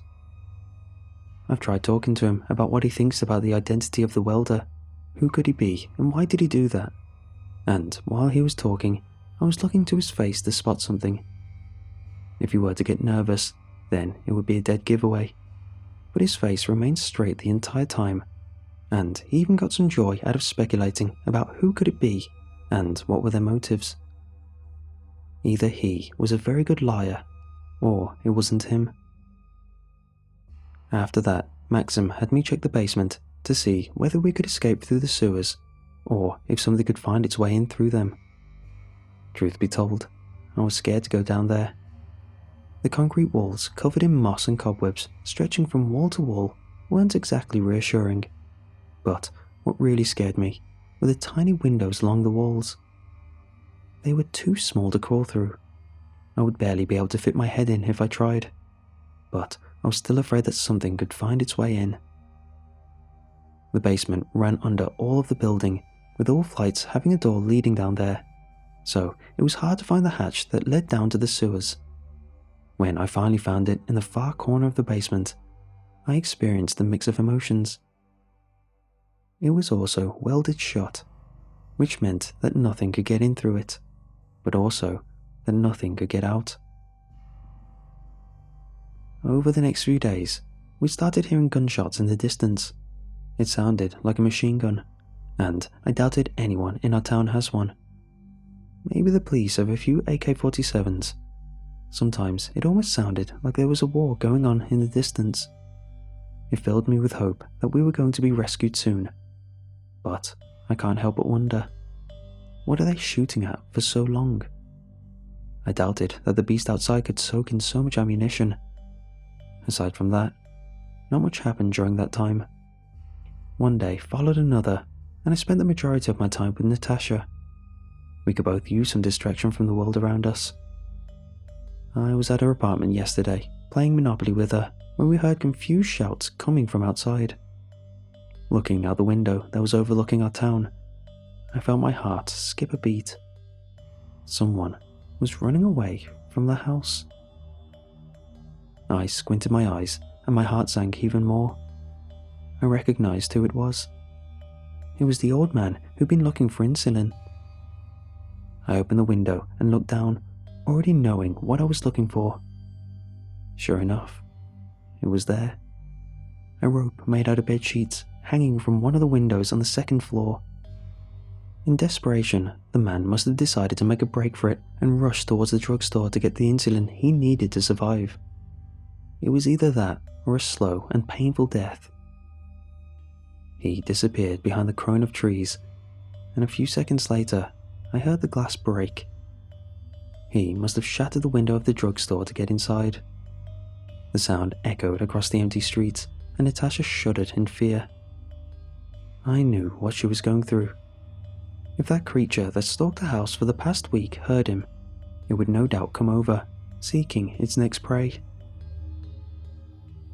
A few minutes later, I saw him running towards the window, clutching something in his hand. Even from a distance, I could see how pale he was. He was out in the open, away from the safety of our walls, and for a moment I felt respect for the man rise up in my chest. He defied the odds and refused to die doing nothing. He approached the windows when we heard it, the moaning scream of the beast, somewhere very close. The man grabbed the rope and started climbing up. He made it about halfway when his weak arms gave out and he fell to the ground. Old and frail, he was unlikely to make it, even if he wasn't malnourished and weakened by his disease. He slowly got up, rubbing his hip, and tried climbing up again when the creature showed its head around the corner.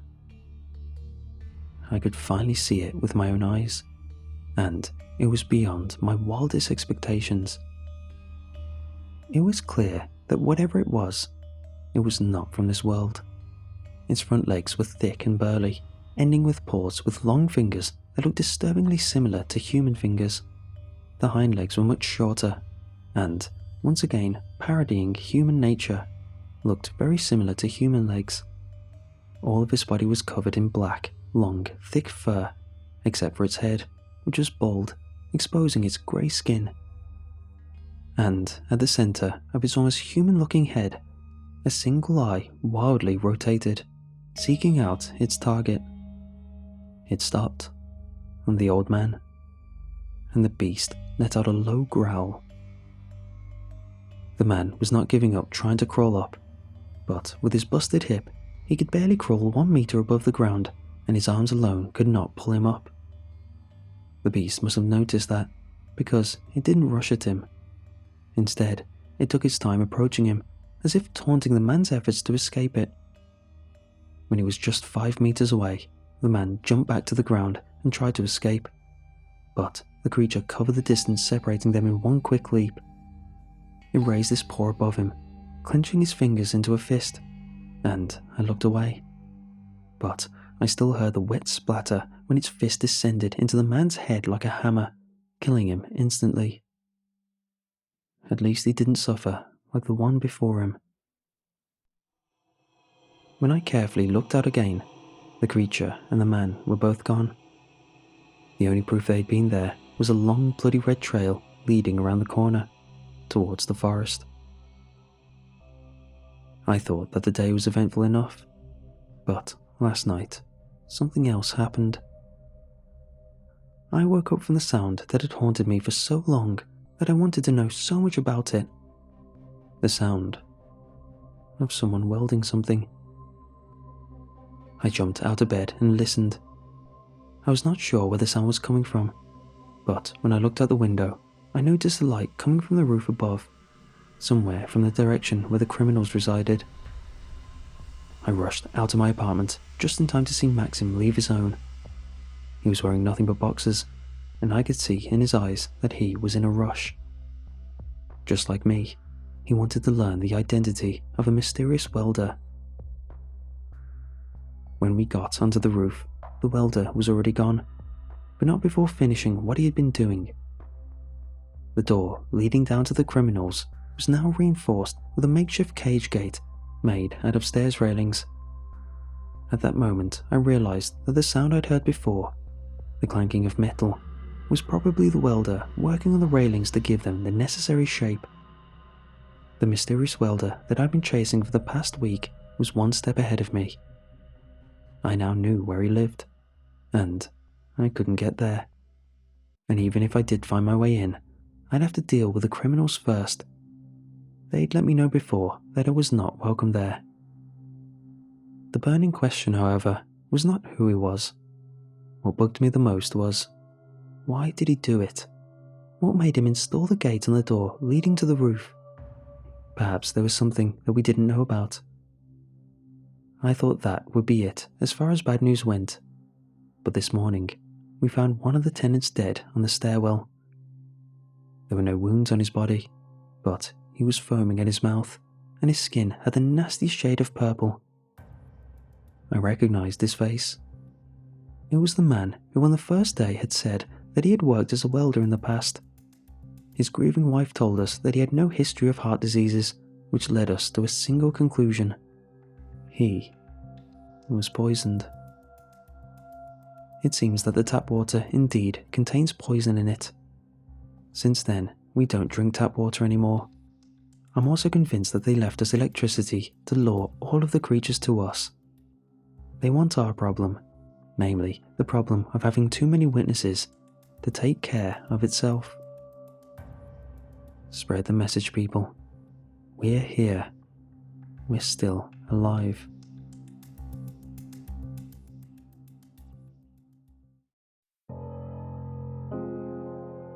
There's something outside my door. Something's lurking at the stairwell, going up and down all 5 floors. I was alerted to its presence by a scream one late evening. Someone must have come out for a smoke and maybe socialized with his acquaintances when they saw it. There were no sounds of struggle, nor any yelps of pain, only terror. I'm now glad that nature instilled that need to cry out when you're faced with something horrifying, something so unexplainable it rocks your understanding of the world around you. That way, you can warn your pack about the danger. Even if you don't survive, the others learn to stay wary. Your death becomes a noble sacrifice, a meaningful event when you succumb to your terror in your last moments. And I barely managed to squeeze my own scream of terror when I'd realized that the shriek that creature emitted was not the one I'd heard before. It was not the primal yell that had haunted us for the last weeks. This was something new. Something that somehow managed to find its way into our apartment complex despite the precautions that had been taken. I spent half an hour looking out the eye hole, trying to catch a glimpse of it. The dim light bulb outside provided just enough lighting to see what was going on. At one point, something suddenly obscured the light, and I heard a pitter-patter across my door. A second of confusion was followed by a terrifying realization, and jumped back from the door, trying to hold back my scream of surprise and shock. Whatever it was, it just crawled across my door on its many legs. It could crawl on the walls. This means that the door to the roof is now a huge opening in our defenses. In the morning, me and the other guys from our militia carefully stepped out to take a look at the damages it had done. We'd found a bloody spot on the 4th floor and a long blood trail which led to the roof. There, it led us towards the edge of the roof where it ended. The creature not just found its way inside our house, it killed one of ours and then dragged him off to its nest. Since there are 2 creatures now, I feel I should start giving them names. Ape Demon, or the Ape, sounds like a fitting description for the one that has been terrorizing us for the last few days. And on the next day, everyone unanimously started calling the newcomer the Crawler. So, if the Ape is the juggernaut that watches the streets, the Crawler is the infiltrator that sneaks in and attacks us where we live. The Demon Ape and the Crawler. God, just 2 weeks ago, I wouldn't have thought that those are the words I'd use with a serious face. Since that event, we've put a lock on the doors that lead to the roof. I think it was long overdue. It's just, we never thought we'd need to do that. I pray that it will suffice to keep it out, and I make sure to have my curtains closed at all times. I'd hate to one day look outside and see that thing crawl across my window. And I'd hate for it to see me inside, an easy prey ready for consumption. I'm more and more concerned with what's our endgame. There is no chance that the water in the pipes could have gone so bad in just over a week that it would become so toxic. Bacteria don't kill you in one night. They don't make you foam at your mouth. They don't make your skin purple. The water has some toxins in it now, which tells me that to our government, we are no more than unwanted eyewitnesses. If we make it to the other part of town where the gunshots are heard, we won't be rescued. we will meet a firing squad. The food's becoming a problem. Yesterday, I heard someone walking around asking the neighbours if they had some salt, just the cooking salt to make their boring dish more pleasurable. I heard 3 of my neighbours tell them to get lost. But who am I to judge? When they rung my bell, I didn't open the door. I know that it's just salt they were looking for, but you can never be too careful. Perhaps it was their way of gauging the situation. Perhaps they'll think that if I have salt to spare, I have plenty of other food inside, and that I'm a viable target. Perhaps I'm just talking nonsense. 2 days ago, I carefully checked the door in the basement that led to the flight of stairs where the bandits live. It was locked on the hanging lock, but neither I nor any other tenant heard the welding, which means that, if anything, it could be broken down. I need to get the welder. This personal quest of mine that started out of boredom and curiosity has grown into a necessity and prerequisite for my survival. They must know something. They're calling all the shots on where everybody goes and what parts of the building we have access to, and they might have the tools to get us all out of here. I've thought about it. My only chance of making it is getting a torch or buzzsaw from him, whichever he happens to have. Cut the hatch that leads to the sewers open and escape through it. It's probably a maze down there, so if I make a wrong call on where to get out of it and come face to face with the military or the beast outside, I'm done for. But it's better than pushing my luck by trying to escape through the surface. The only problem is getting to him before the bandits he lives with get to us. The cage gate that he installed on the roof entrance has latches and a lock, which means that it can be opened by them, which means that it is they who decide who enters their flight of stairs, which means that they pretty much have a fortress within the fortress. I fear that when those doors open, they'll come out not to cooperate, not to beg for food, but to hunt, to prey on the weak, and so far we have no solid way of fighting them back. But the crawler and the bandits aren't our only problems. Yesterday, the ape learned that it's strong enough to rip the cages off the windows of the first floor. Worst, it was the apartment in the same stairwell as mine that it chose to attack. I heard its grunts outside, the screaming of terrified people downstairs, the weeping metal that was being torn apart. I don't know what the people downstairs did to provoke the beast. Perhaps they thought that the cages would protect them and didn't have their curtains closed. Perhaps they saw the creature and decided to indulge themselves in a staring contest with it. I don't know. I didn't ask. One of the tenants who lived there managed to escape. I could see the terror in her eyes when I walked out to my apartment to see what was going on, just in time to have her rush past me. But I knew that someone else was less lucky. I heard the screams of a man who the ape pinned down. I heard the loud thumps when his fists collided with the man's flesh. And you know that thing where you can tell where the sound is coming from by how much it is distorted by the echo? Well, judging by how it all sounded, I realized with terror that the screams were coming from that apartment on the first floor. And the woman fleeing in terror, didn't close the door on her way out, which meant that when the ape would be done with the man downstairs, it would be free to enter the stairwell and roam all 5 floors. Perhaps it wouldn't even be able to leave if it got lost here. I had to do something quick. It was very risky to go down there and try to close the door, but I knew that if I didn't do that at that moment, I'd be dead within a few days. It wasn't bravery that pushed me to such reckless action. It was desperation. I was facing a paradox. Stay safe and die, or risk your life and live.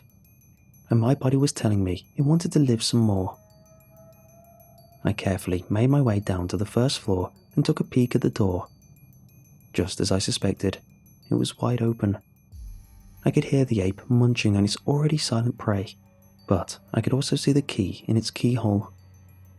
Carefully, trying my best not to make a noise, I inched towards the door. I wanted to scream in terror from the fact that my steps weren't completely soundless, but I guess the creature didn't hear it over the sound of the bones breaking under its bite. It was now right next to the door. One more step and I'd be inside the apartment. The ape was now mere meters away from me, somewhere around the corner. If I messed up, I'd have a second, maybe 2, to say my prayers. There was no going back now. Carefully, I slid the key out of its keyhole. On its way out, it clanked. The munching stopped. It took a step. I slammed the door shut and started shoving the key into the keyhole, but my trembling hands couldn't pull that off. A muffled roar came from within the apartment, and I felt a massive body slam into the door from the other side. Luckily, the door seemed to be reinforced. The ex-tenants made sure to protect themselves from burglars, as with them living on the first floor, they were prime targets. My legs were twitching from all the adrenaline in them, begging me to run away.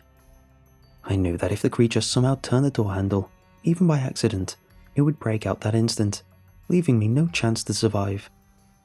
I took a pause, took a deep breath, and then slipped the key in. A moment later, I turned it, locking it. The beast was now subsided. It left the apartment through the window a few hours later, after it was done raging and consuming the man. After that, all of the tenants who lived on the first floor moved in with their neighbours above. They brought their food supplies with them, and I'm glad to say that people upstairs didn't mind them. They realised that it would be heartless to let them live on the first floor or hang out on the stairwell, where they were easy prey. Natasha had an old man move in with her as well. Still, even though our casualties were minimal, we'd taken a huge hit. Our home, our submarine submerged in all of this madness, had taken another hit and sunk even deeper. I'm currently thinking about how to find the welder and get him out of there without alerting any thugs. The roof is not an option, but there's still a basement door that can be broken. I'll discuss that with Maxim tomorrow. It's time to act. Time to get out of here.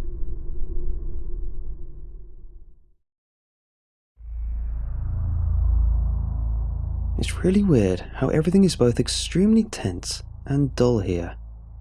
My life is in constant danger and we don't have a solid plan yet. But I can't think about it all the time. As weird as it sounds, I'm tired of constantly thinking about my chances of survival. And when monsters are not crawling across your window, you don't have that sense of urgency. You don't get anything at all. It feels like you exist only to react to them, interact with them, and maybe, eventually, end up as their lunch. Over the past few days, I've received a lot of advice from Florida. You guys have it rough there. I still wish I'd rather be there. At least it has colours. Everything here is so grey, I want to poke my eyes out. We've prepared for food and water shortages, but there were things we didn't consider. For starters, there are 2 dead bodies on our building, and they are starting to rot. When the guy who got poisoned died, his widow kept his body in their apartment. She dressed him up in nice clothes and lay him down on their sofa. We even suspected that she spent some of her water to wash his body. But 2 days ago, she came to us asking for help. He was starting to swell up and smell. It was a weird sight, seeing him lying there in a tranquil pose, arms on his chest, on that tidy sofa under a painting of a river, yet so swollen and purple. It seemed that the toxin continued its work on him. The smell was unbearable. In the first few minutes I got there, it was making me want to vomit, and knowing that it was a human body, something that was a living individual just some time ago, was making it even more disturbing. She wanted us to take him to the basement, but Maxim objected. His smell will attract the predators. They'll want to break in even more if they smell his stench. We need to throw him outside or leave him on the roof. You can't, she whispered, and her eyes widened. It's not Christian-like. He deserves a burial. She leapt to her husband's carcass and raised her hands, letting everyone know that she won't let us take him. You can't, she repeated in a shrill voice. I won't let you. Get the hell out of here. I won't let you do it to him. We silently surrounded her. Nobody wanted to force her away, but we knew that it had to be done. The man's dead body was compromising the safety of the living. Maxim wordlessly grabbed her by the wrist. She screamed and tried to break free, but Maxim wouldn't budge. When she realized that she couldn't overpower him, she switched to defense, clawing at him with a free hand. Maxim didn't defend himself, choosing to stoically endure her assault, giving her the opportunity to take it all out on him, and only tilting his head back so that she couldn't claw his eyes out. "Take the body, throw it out the window," he said before dragging the woman to the kitchen so that she wouldn't get in our way. In a desperate, last-ditch attempt to resist, she grabbed onto the door, but Maxim yanked her away from it. Her grip was strong enough to leave scratches on the door's wooden surface, and one of her nails was left edged into it. We wrapped his body in a blanket. It was easier to carry him that way, both physically and mentally. We carried him to the roof. One of us said some prayers, and we tossed him over the edge. We didn't even look how he fell, only hearing the heavy thud when his body collided with the ground and rushed to safety before the crawler showed up. Looking back, I don't feel guilty about what we did, but I feel guilty for not feeling guilty, if that makes sense. I should have felt something. A few hours later, when I looked out the window, the body was already gone. The second body, the one of the man who got mauled in his apartment, was left where it was. We knew that the door to the apartment could tip off the intruders, so we didn't bother to do anything about it. I've talked to Maxim about the welder and my plan to get his tools. He liked my idea, but warned me that there was nothing we could do at the moment. Sneaking in would be dangerous, and we didn't know where to look. "It's dangerous to confront them," he told me.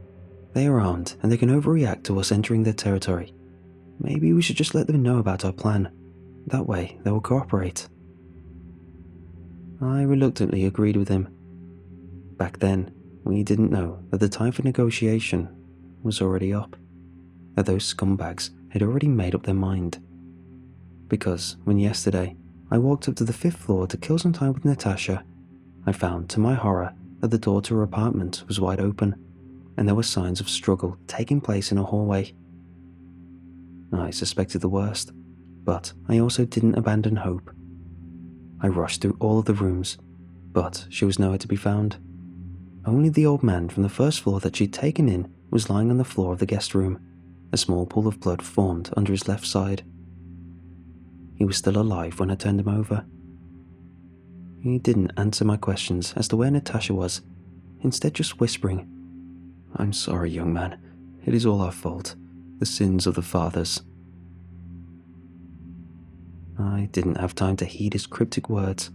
I needed to help him or he'd die from bleeding, but I knew that Natasha could be dying somewhere at the very moment, perhaps somewhere very close. I rushed back to the hallway, trying to find any clue as to where she could be.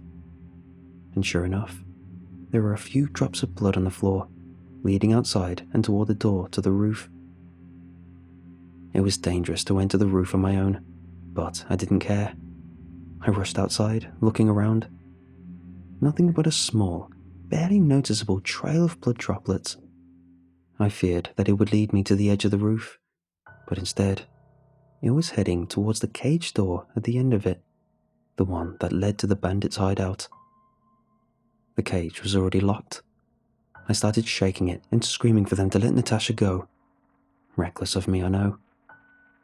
If I'd stayed there for a few more minutes, I'd no doubt attract the crawler and be done with. But one of the bandits emerged from the darkness beyond the cage and shook his pistol at me. "Keep it civil. Your girlfriend is in good hands. We'll take care of her. After all, how does the saying go? If you love her, let her go. Isn't that right?" he gloated. I spat in his face. When he lifted his gun, I turned around and ran away. I heard a few shots behind me, but luckily they missed me, and the man must have decided not to spend more ammo on me. I had to act quick. I didn't even want to think about what they were going to do to her. Every minute counted. As I was running down the stairs, I was calling for men to gather up, hollering at the top of my lungs. Surprisingly, people started leaving their apartments to see what was going on. They could hear the urgency in my voice and didn't want to miss an important announcement. Never had I been so glad to see the faces of my neighbors before. Just 2 minutes later, I told them what had happened. 2 women rushed to the 5th floor to help the old man. "Some militia you are. some old woman from the back row said. Can't even protect us in our homes. Shove it, I yelled in her direction, and surprisingly, there were no witty retorts. Hey kiddo, what's going on? Maxim stepped through the crowd to see what was going on. I told him what had happened. His eyes turned bloodshot and his fists trembled with fury. Those scumbags, that settles it, he hollered. Men, gather up, we're going to take her back. He confidently hurried towards the roof. I followed, and I could see that the other men, even those who were reluctant, followed after us. We headed straight to the door on the roof, the same door where just a few minutes before I'd almost been shot. Only now, I wasn't alone. There were at least 10 men with me now. It didn't matter if we probably couldn't break through the gates. What mattered was that when 10 angry men show up at your doorstep, you listen to what they have to say. Open up, Maxim shouted through the cage grate. Open up or I swear I'm going to break these down. What's all the ruckus? The same man who had been shooting at me before walked up to the cage. He cast me an angry gaze before looking away. While he looked confident, his earlier smugness was gone. Give us back the girl or we'll feed you to those monsters outside, Maxim hollered. The bandit raised his hands in a mocking gesture of fear. Easy, Pops. We just took a girl for a night out. No harm in that, right? Maxim kicked the cage in fury, and the man on the other side jumped in surprise. It was now clear that he was feeling tense, and his calmness was just an act. Now, if you think we can't tear these down, you're very mistaken, Maxim shouted. Calm down, Pops. I was just joking, okay? We could all use a bit of humor these days, the man said, doing his best to keep smiling. I'll go look for her. He disappeared. I was getting more and more anxious. Who knew how long she had been in there? Who knew what they'd been doing to her? Every minute counted. We heard some arguing coming from within. The men were shouting at each other, but due to the echo, I couldn't make out what they were saying. Thankfully, I didn't hear Natasha's screams. The shouting subsided. Then, a few minutes later, the man walked up to the cage separating us. I could see Natasha behind him. She had a nasty bruise under her eye and dried up blood on her lip, indicating that she must have been bleeding from her nose. Thankfully, her clothes were intact, with no signs of tear, and there was a strange spark in her eyes that seemed almost out of place.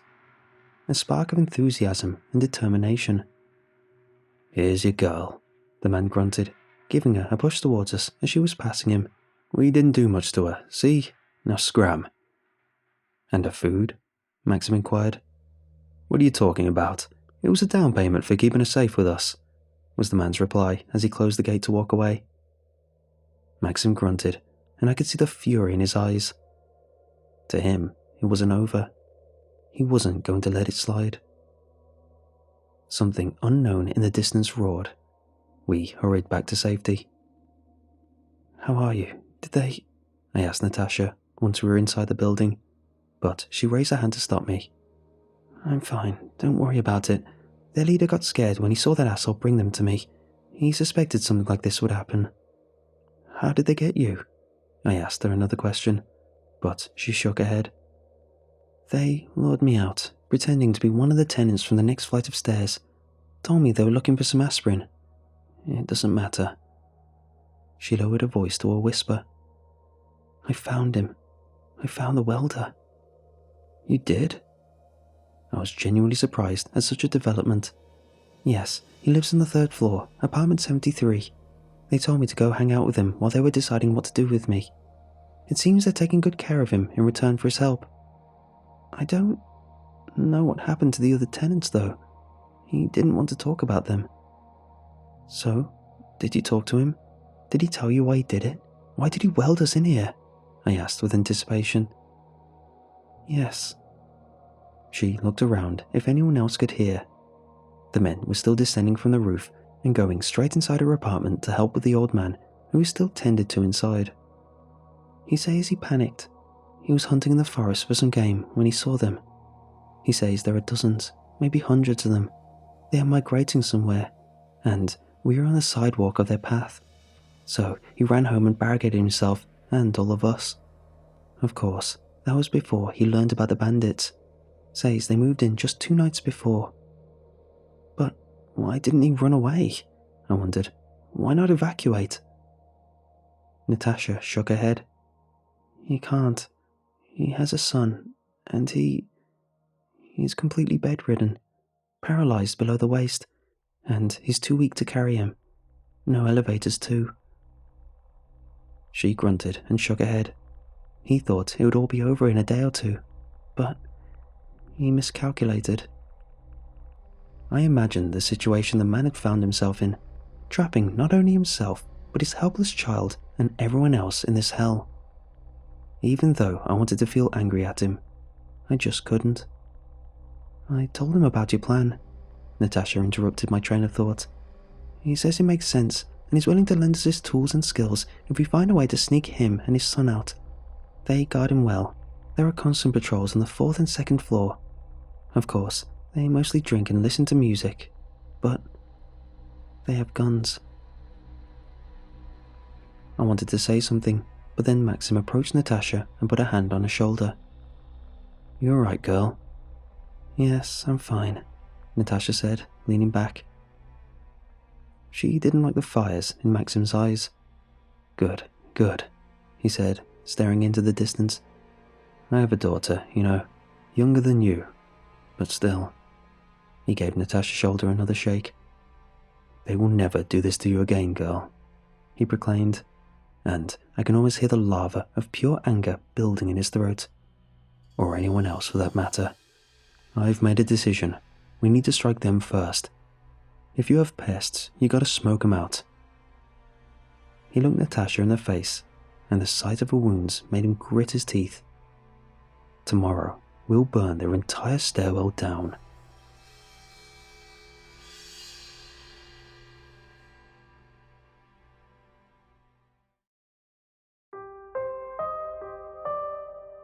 Right now, I barely have enough strength to write, and my memories of the events that transpired a week ago are still fuzzy. But let's just say one thing. I'm still here. Still inside this cursed building, weaker than ever. Maxim wasn't joking that he was going to burn down the entire stairwell, and I and some others tried to convince him not to do it. We reminded him that we could catch on fire as well, that there were at least 2 innocent people in there, one of whom was a young man who wouldn't be able to escape. But none of it mattered to him. We just have to start the fire big enough to make them move toward the roof, he said, maniacally nodding to his own words. We'll be waiting for them there, and once they emerge, he made a slashing motion with his hand. After that, we can put the fire out. He'll try to, I reminded him. Fire is no joke. Who knows how big it may grow? Well, we'll do our best, he reassured me in an impatient tone. But I wasn't going to let it slide. And what about the welder and his son? I reminded him. They are just prisoners there, and they won't be able to escape the fire or the smoke. Are you ready to burn them down? I looked him in the eyes, trying to guilt him into abandoning his idea. But Maxim didn't look away. Instead, he looked me straight in the eye, and I could see that the flames of his anger were getting wilder. How can you be so sure that they are just prisoners in there? Because they said so. Why did they make such a convenient cage door for them, Why did they lock us in here? Because his son, I tried to explain, but Maxim stopped me before I could finish. No, that's just what he says, and personally, I think he's full of crap.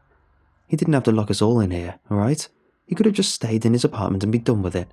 So, unless you have a better plan, we're going to do it my way, he said before turning around to leave. I do, actually, I said to his back. He turned around and nodded for me to continue talking. My plan was crazy and dangerous, potentially even more so than the one Maxim offered, and way more complicated. But in my plan, the threat could be contained, while Maxim was basically offering to burn us all down. So, after listening to what I had to offer, he agreed to go with it. At least we can still burn it all down if your plan goes wrong, he grunted. You start tonight. I'll find you a few good men who can assist you. If your plan doesn't work by sunrise, we go with mine. I was too anxious to stay alone, so I decided to spend the rest of the day at Natasha's place. Her apartment was crowded. A few women were helping her tend to the old man. He was breathing heavily and his face was pale, but his bleeding had stopped and he was conscious again.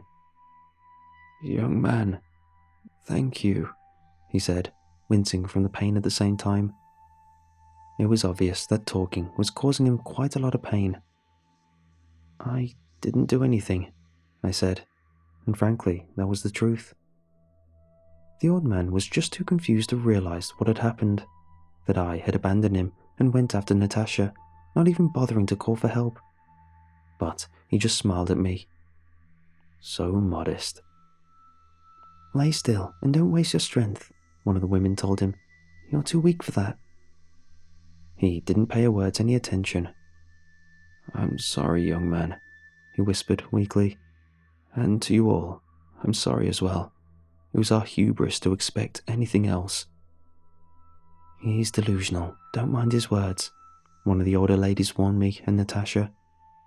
"For the first time in my life, I am quite sane, thank you," the man denied with some degree of irritation, before wincing from pain. "Listen," he talked to me again. "There's no forgiving us for what we'd done. It was a difficult time.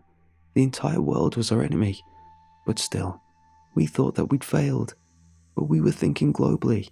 We were only thinking about them as if they were weapons aimed at the enemy. We never thought they'd be so effective against the civilians, against their own people, if they ever broke out. We underestimated them. We thought they were already gone." "Quit your ramblings, you old fool, and you two, go," the old woman told me and Natasha. "Can't you see you're agitating him? We need him to rest." "This is my apartment," Natasha objected, but the woman scowled. "You'll be back here tomorrow. Go hang out at your boyfriend's place." She nodded at me. "He's not—" "Okay." Natasha gave in, seeing that there was no use arguing. I nodded towards the door. She nodded back, and we headed out. "Heed my words, there will be more. You need to get out of here while you still can, or they'll trample you along with everyone else." The last words of the old man sounded like an ominous warning. It was in the deep of night when we started executing my plan. The first thing we needed was the lure. It was tough finding a piece of meat. Nobody wanted to share, and when they heard why we needed it, they'd spin a finger at the temple to show us what they thought about our idea. But after a few hours of searching, we finally found what we were looking for, and then it was time for the next part of the plan. We brought it to the basement with us and headed toward the furthest door, the one that led to the stairwell Maxim wanted to burn down so much. The door must have been locked on the hanging lock from the other side, but it was old and wooden. There was a way to get past it. The trick was to do it completely silently. We spent a good 3 hours trying to drill through the wood with a wimble we borrowed from an old carpenter, making one crank at a time, listening all the while to the noises on the other side. In the complete silence, we could hear the thugs who were on overwatch drinking and talking, and the nauseating hoarse voice of chanting singer they were listening to still rings in my ears.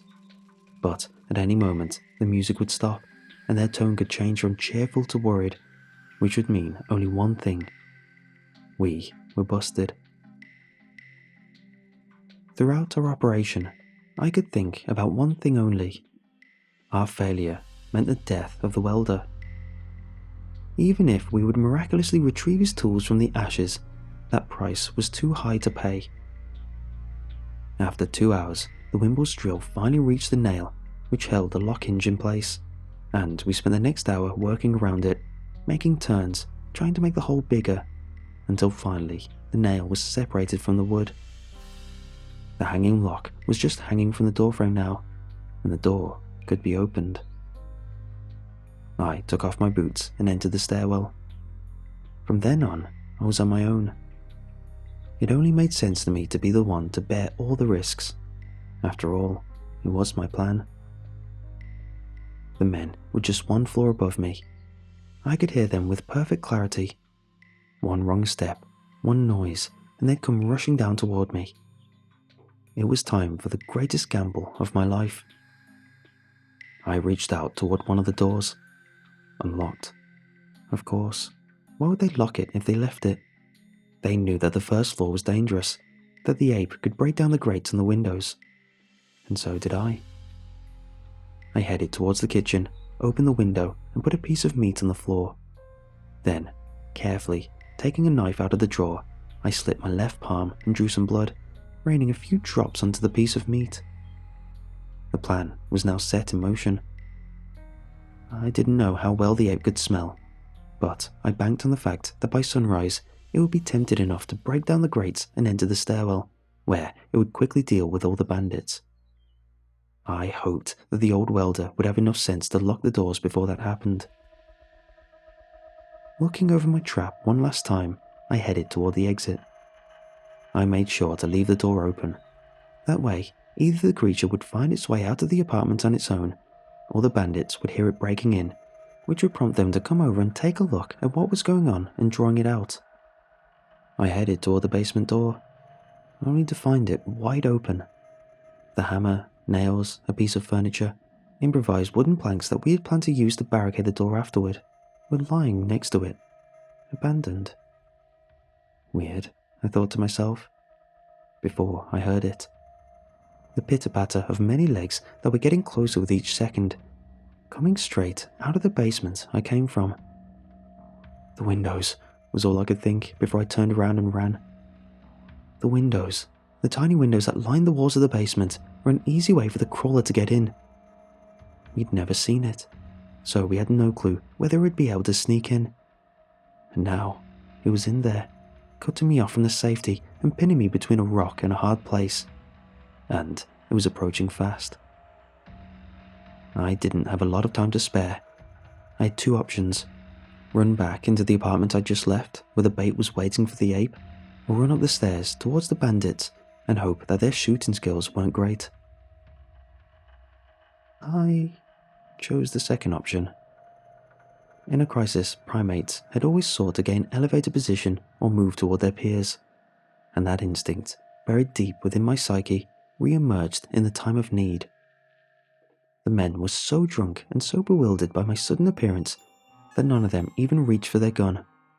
They just watched me with surprised eyes as I rushed past them toward the third floor, toward the apartment 73. "Open up!" I shouted as I started furiously banging on the door. "I'm Natasha's friend. Open up!"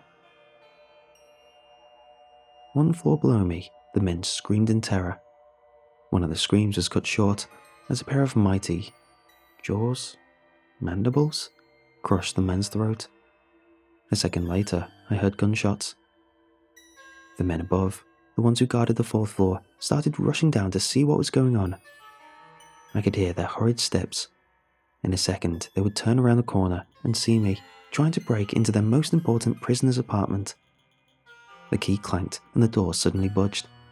I jumped to the side and let it open and saw the old man inside, wrinkly face, wide eyes. "Hey, who the hell are you?" I heard right behind me. They were just one flight of stairs away. I pushed the old man inside and jumped inside his apartment, locking the door behind me, and listening. They rushed past the door. There were more pressing matters to take care of one floor below. "I'm Natasha's friend. I've come here to rescue you.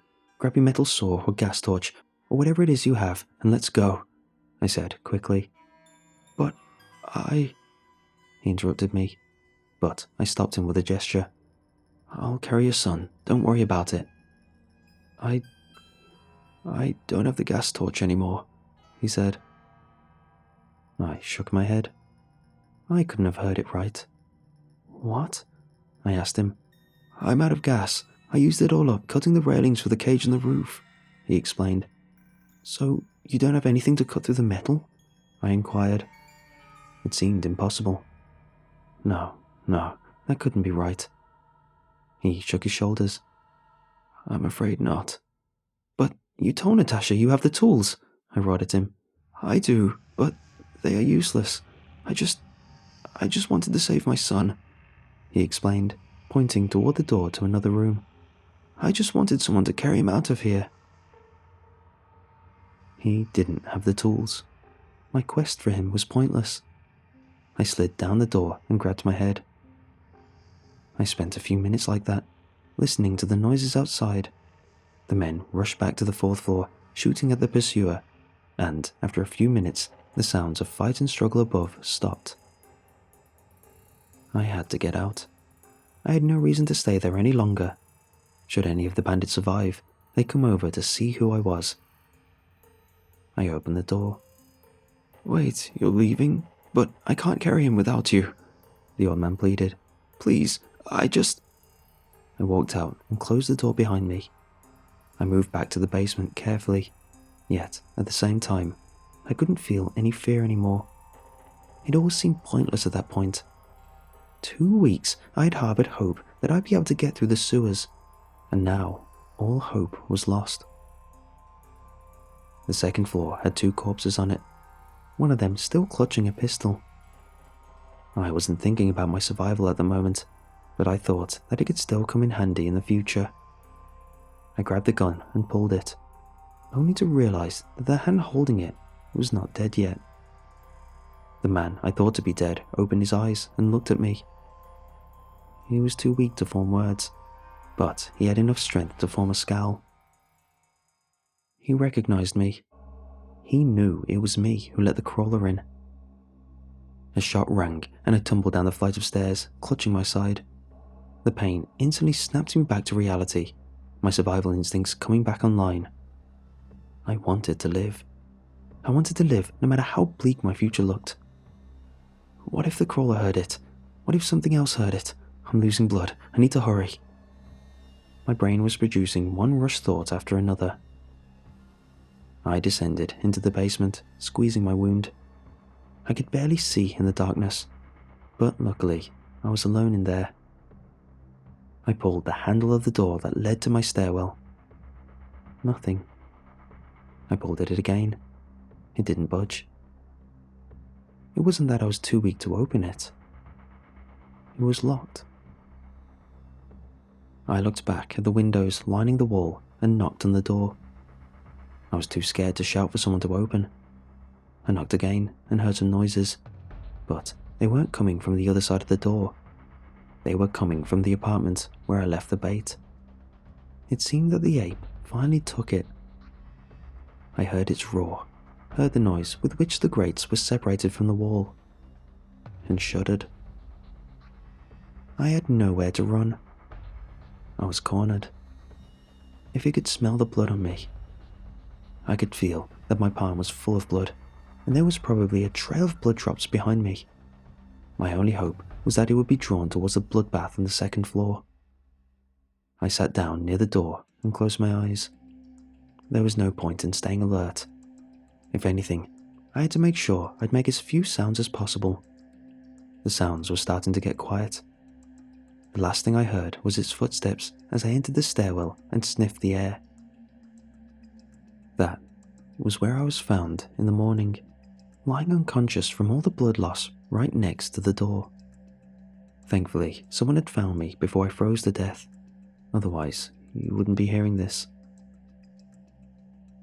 Throughout last week, I was trying to recover my strength.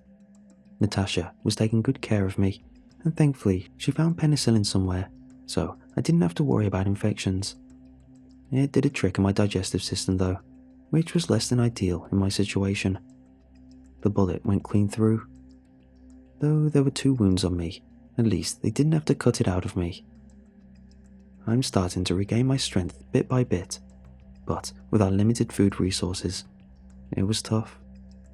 In fact, we're going to run out of food in just a few days. The tenants pulled all of their food and started rationing it. A surprising development for sure, but very soon, there will be none left. I heard that some men were trying to raid nearby grocery stores. Not all of them returned. They hoped that once I recover, I'll join them. I can't object to that. They've been feeding me for the last week after all. But I can't help but think that we need to get out. Once the food runs out, we'll be too weak to do that. So, the next update will probably be the last one.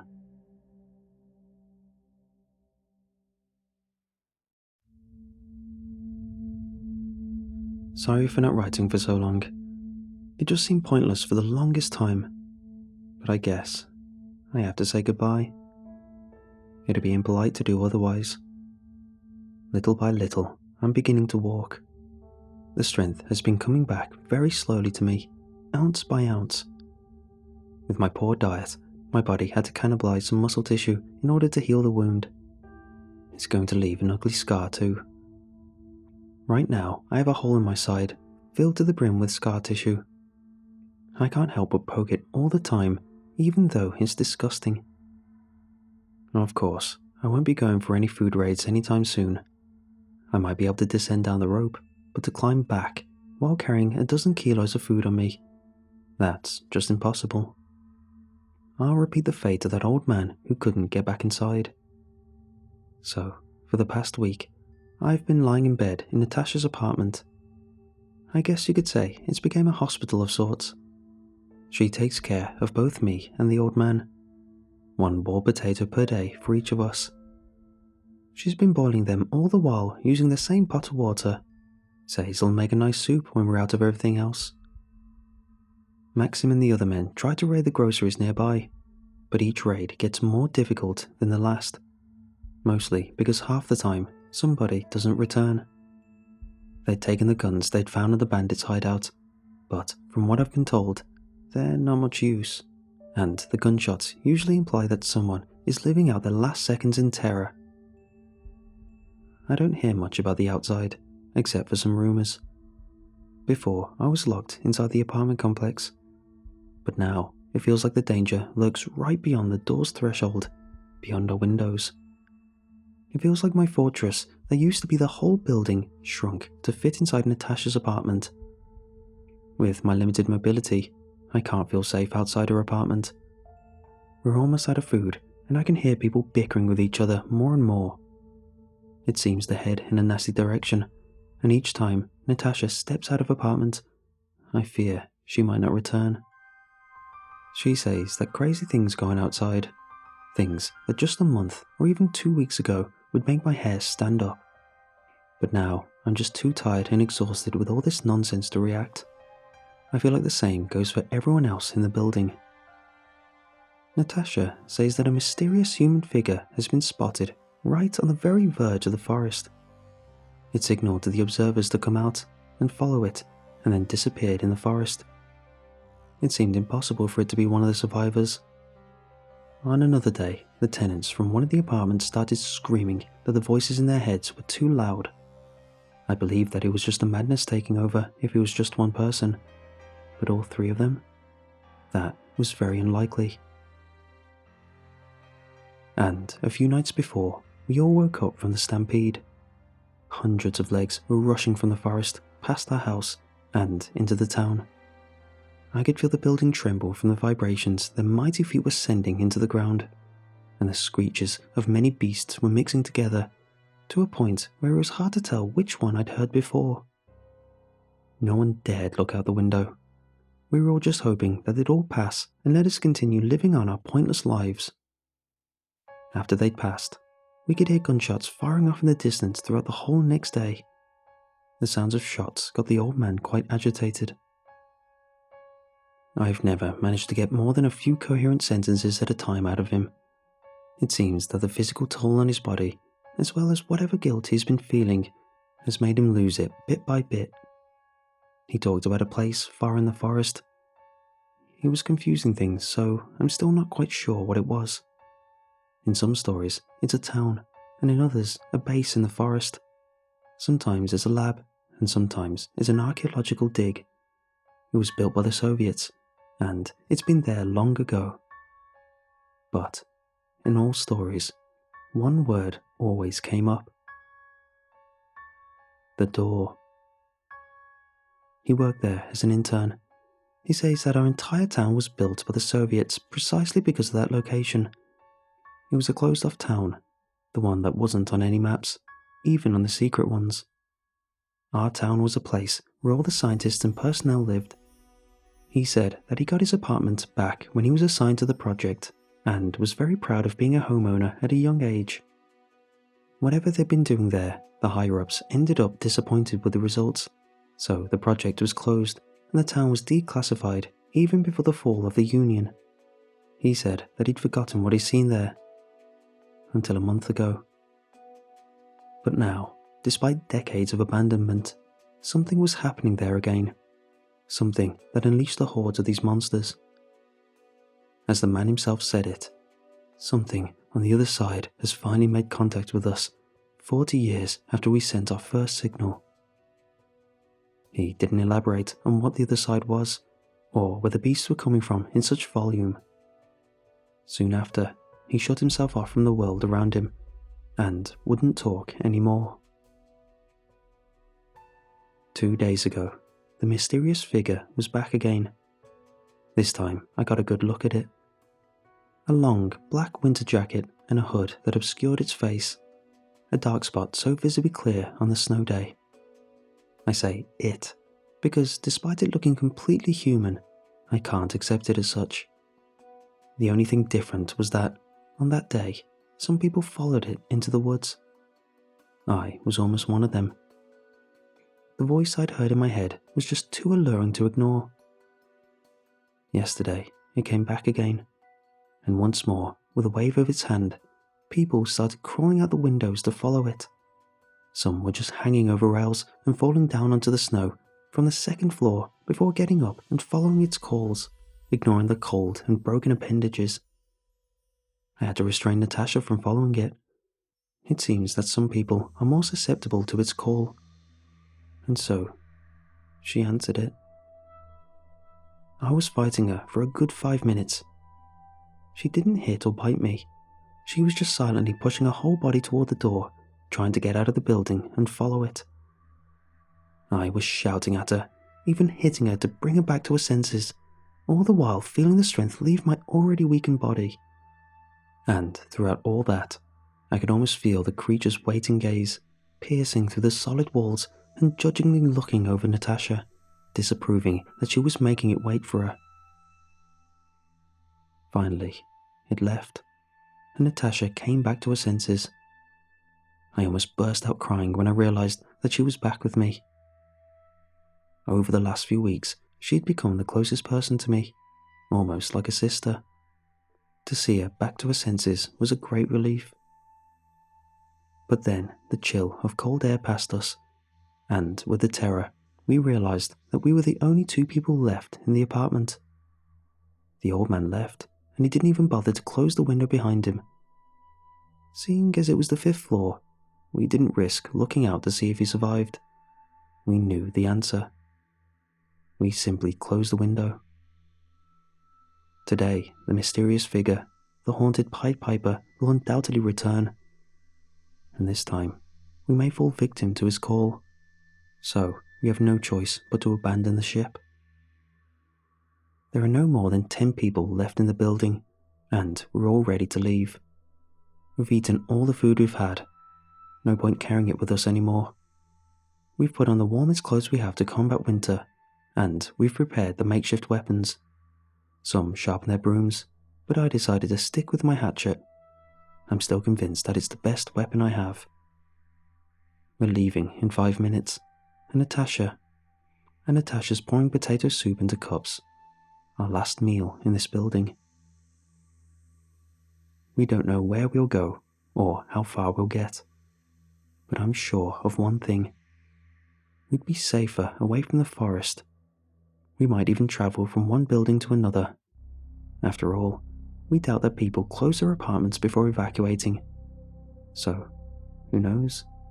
We may survive. We'll head somewhere far away from the military, away from the creatures, and I'm sure we'll find the way. And if, in the future, I'm not maimed or shot, and I finally have a moment to sit down and safely recount what I've been through, I'll let you know. So keep your fingers crossed for me. And hopefully, I'll talk to you soon.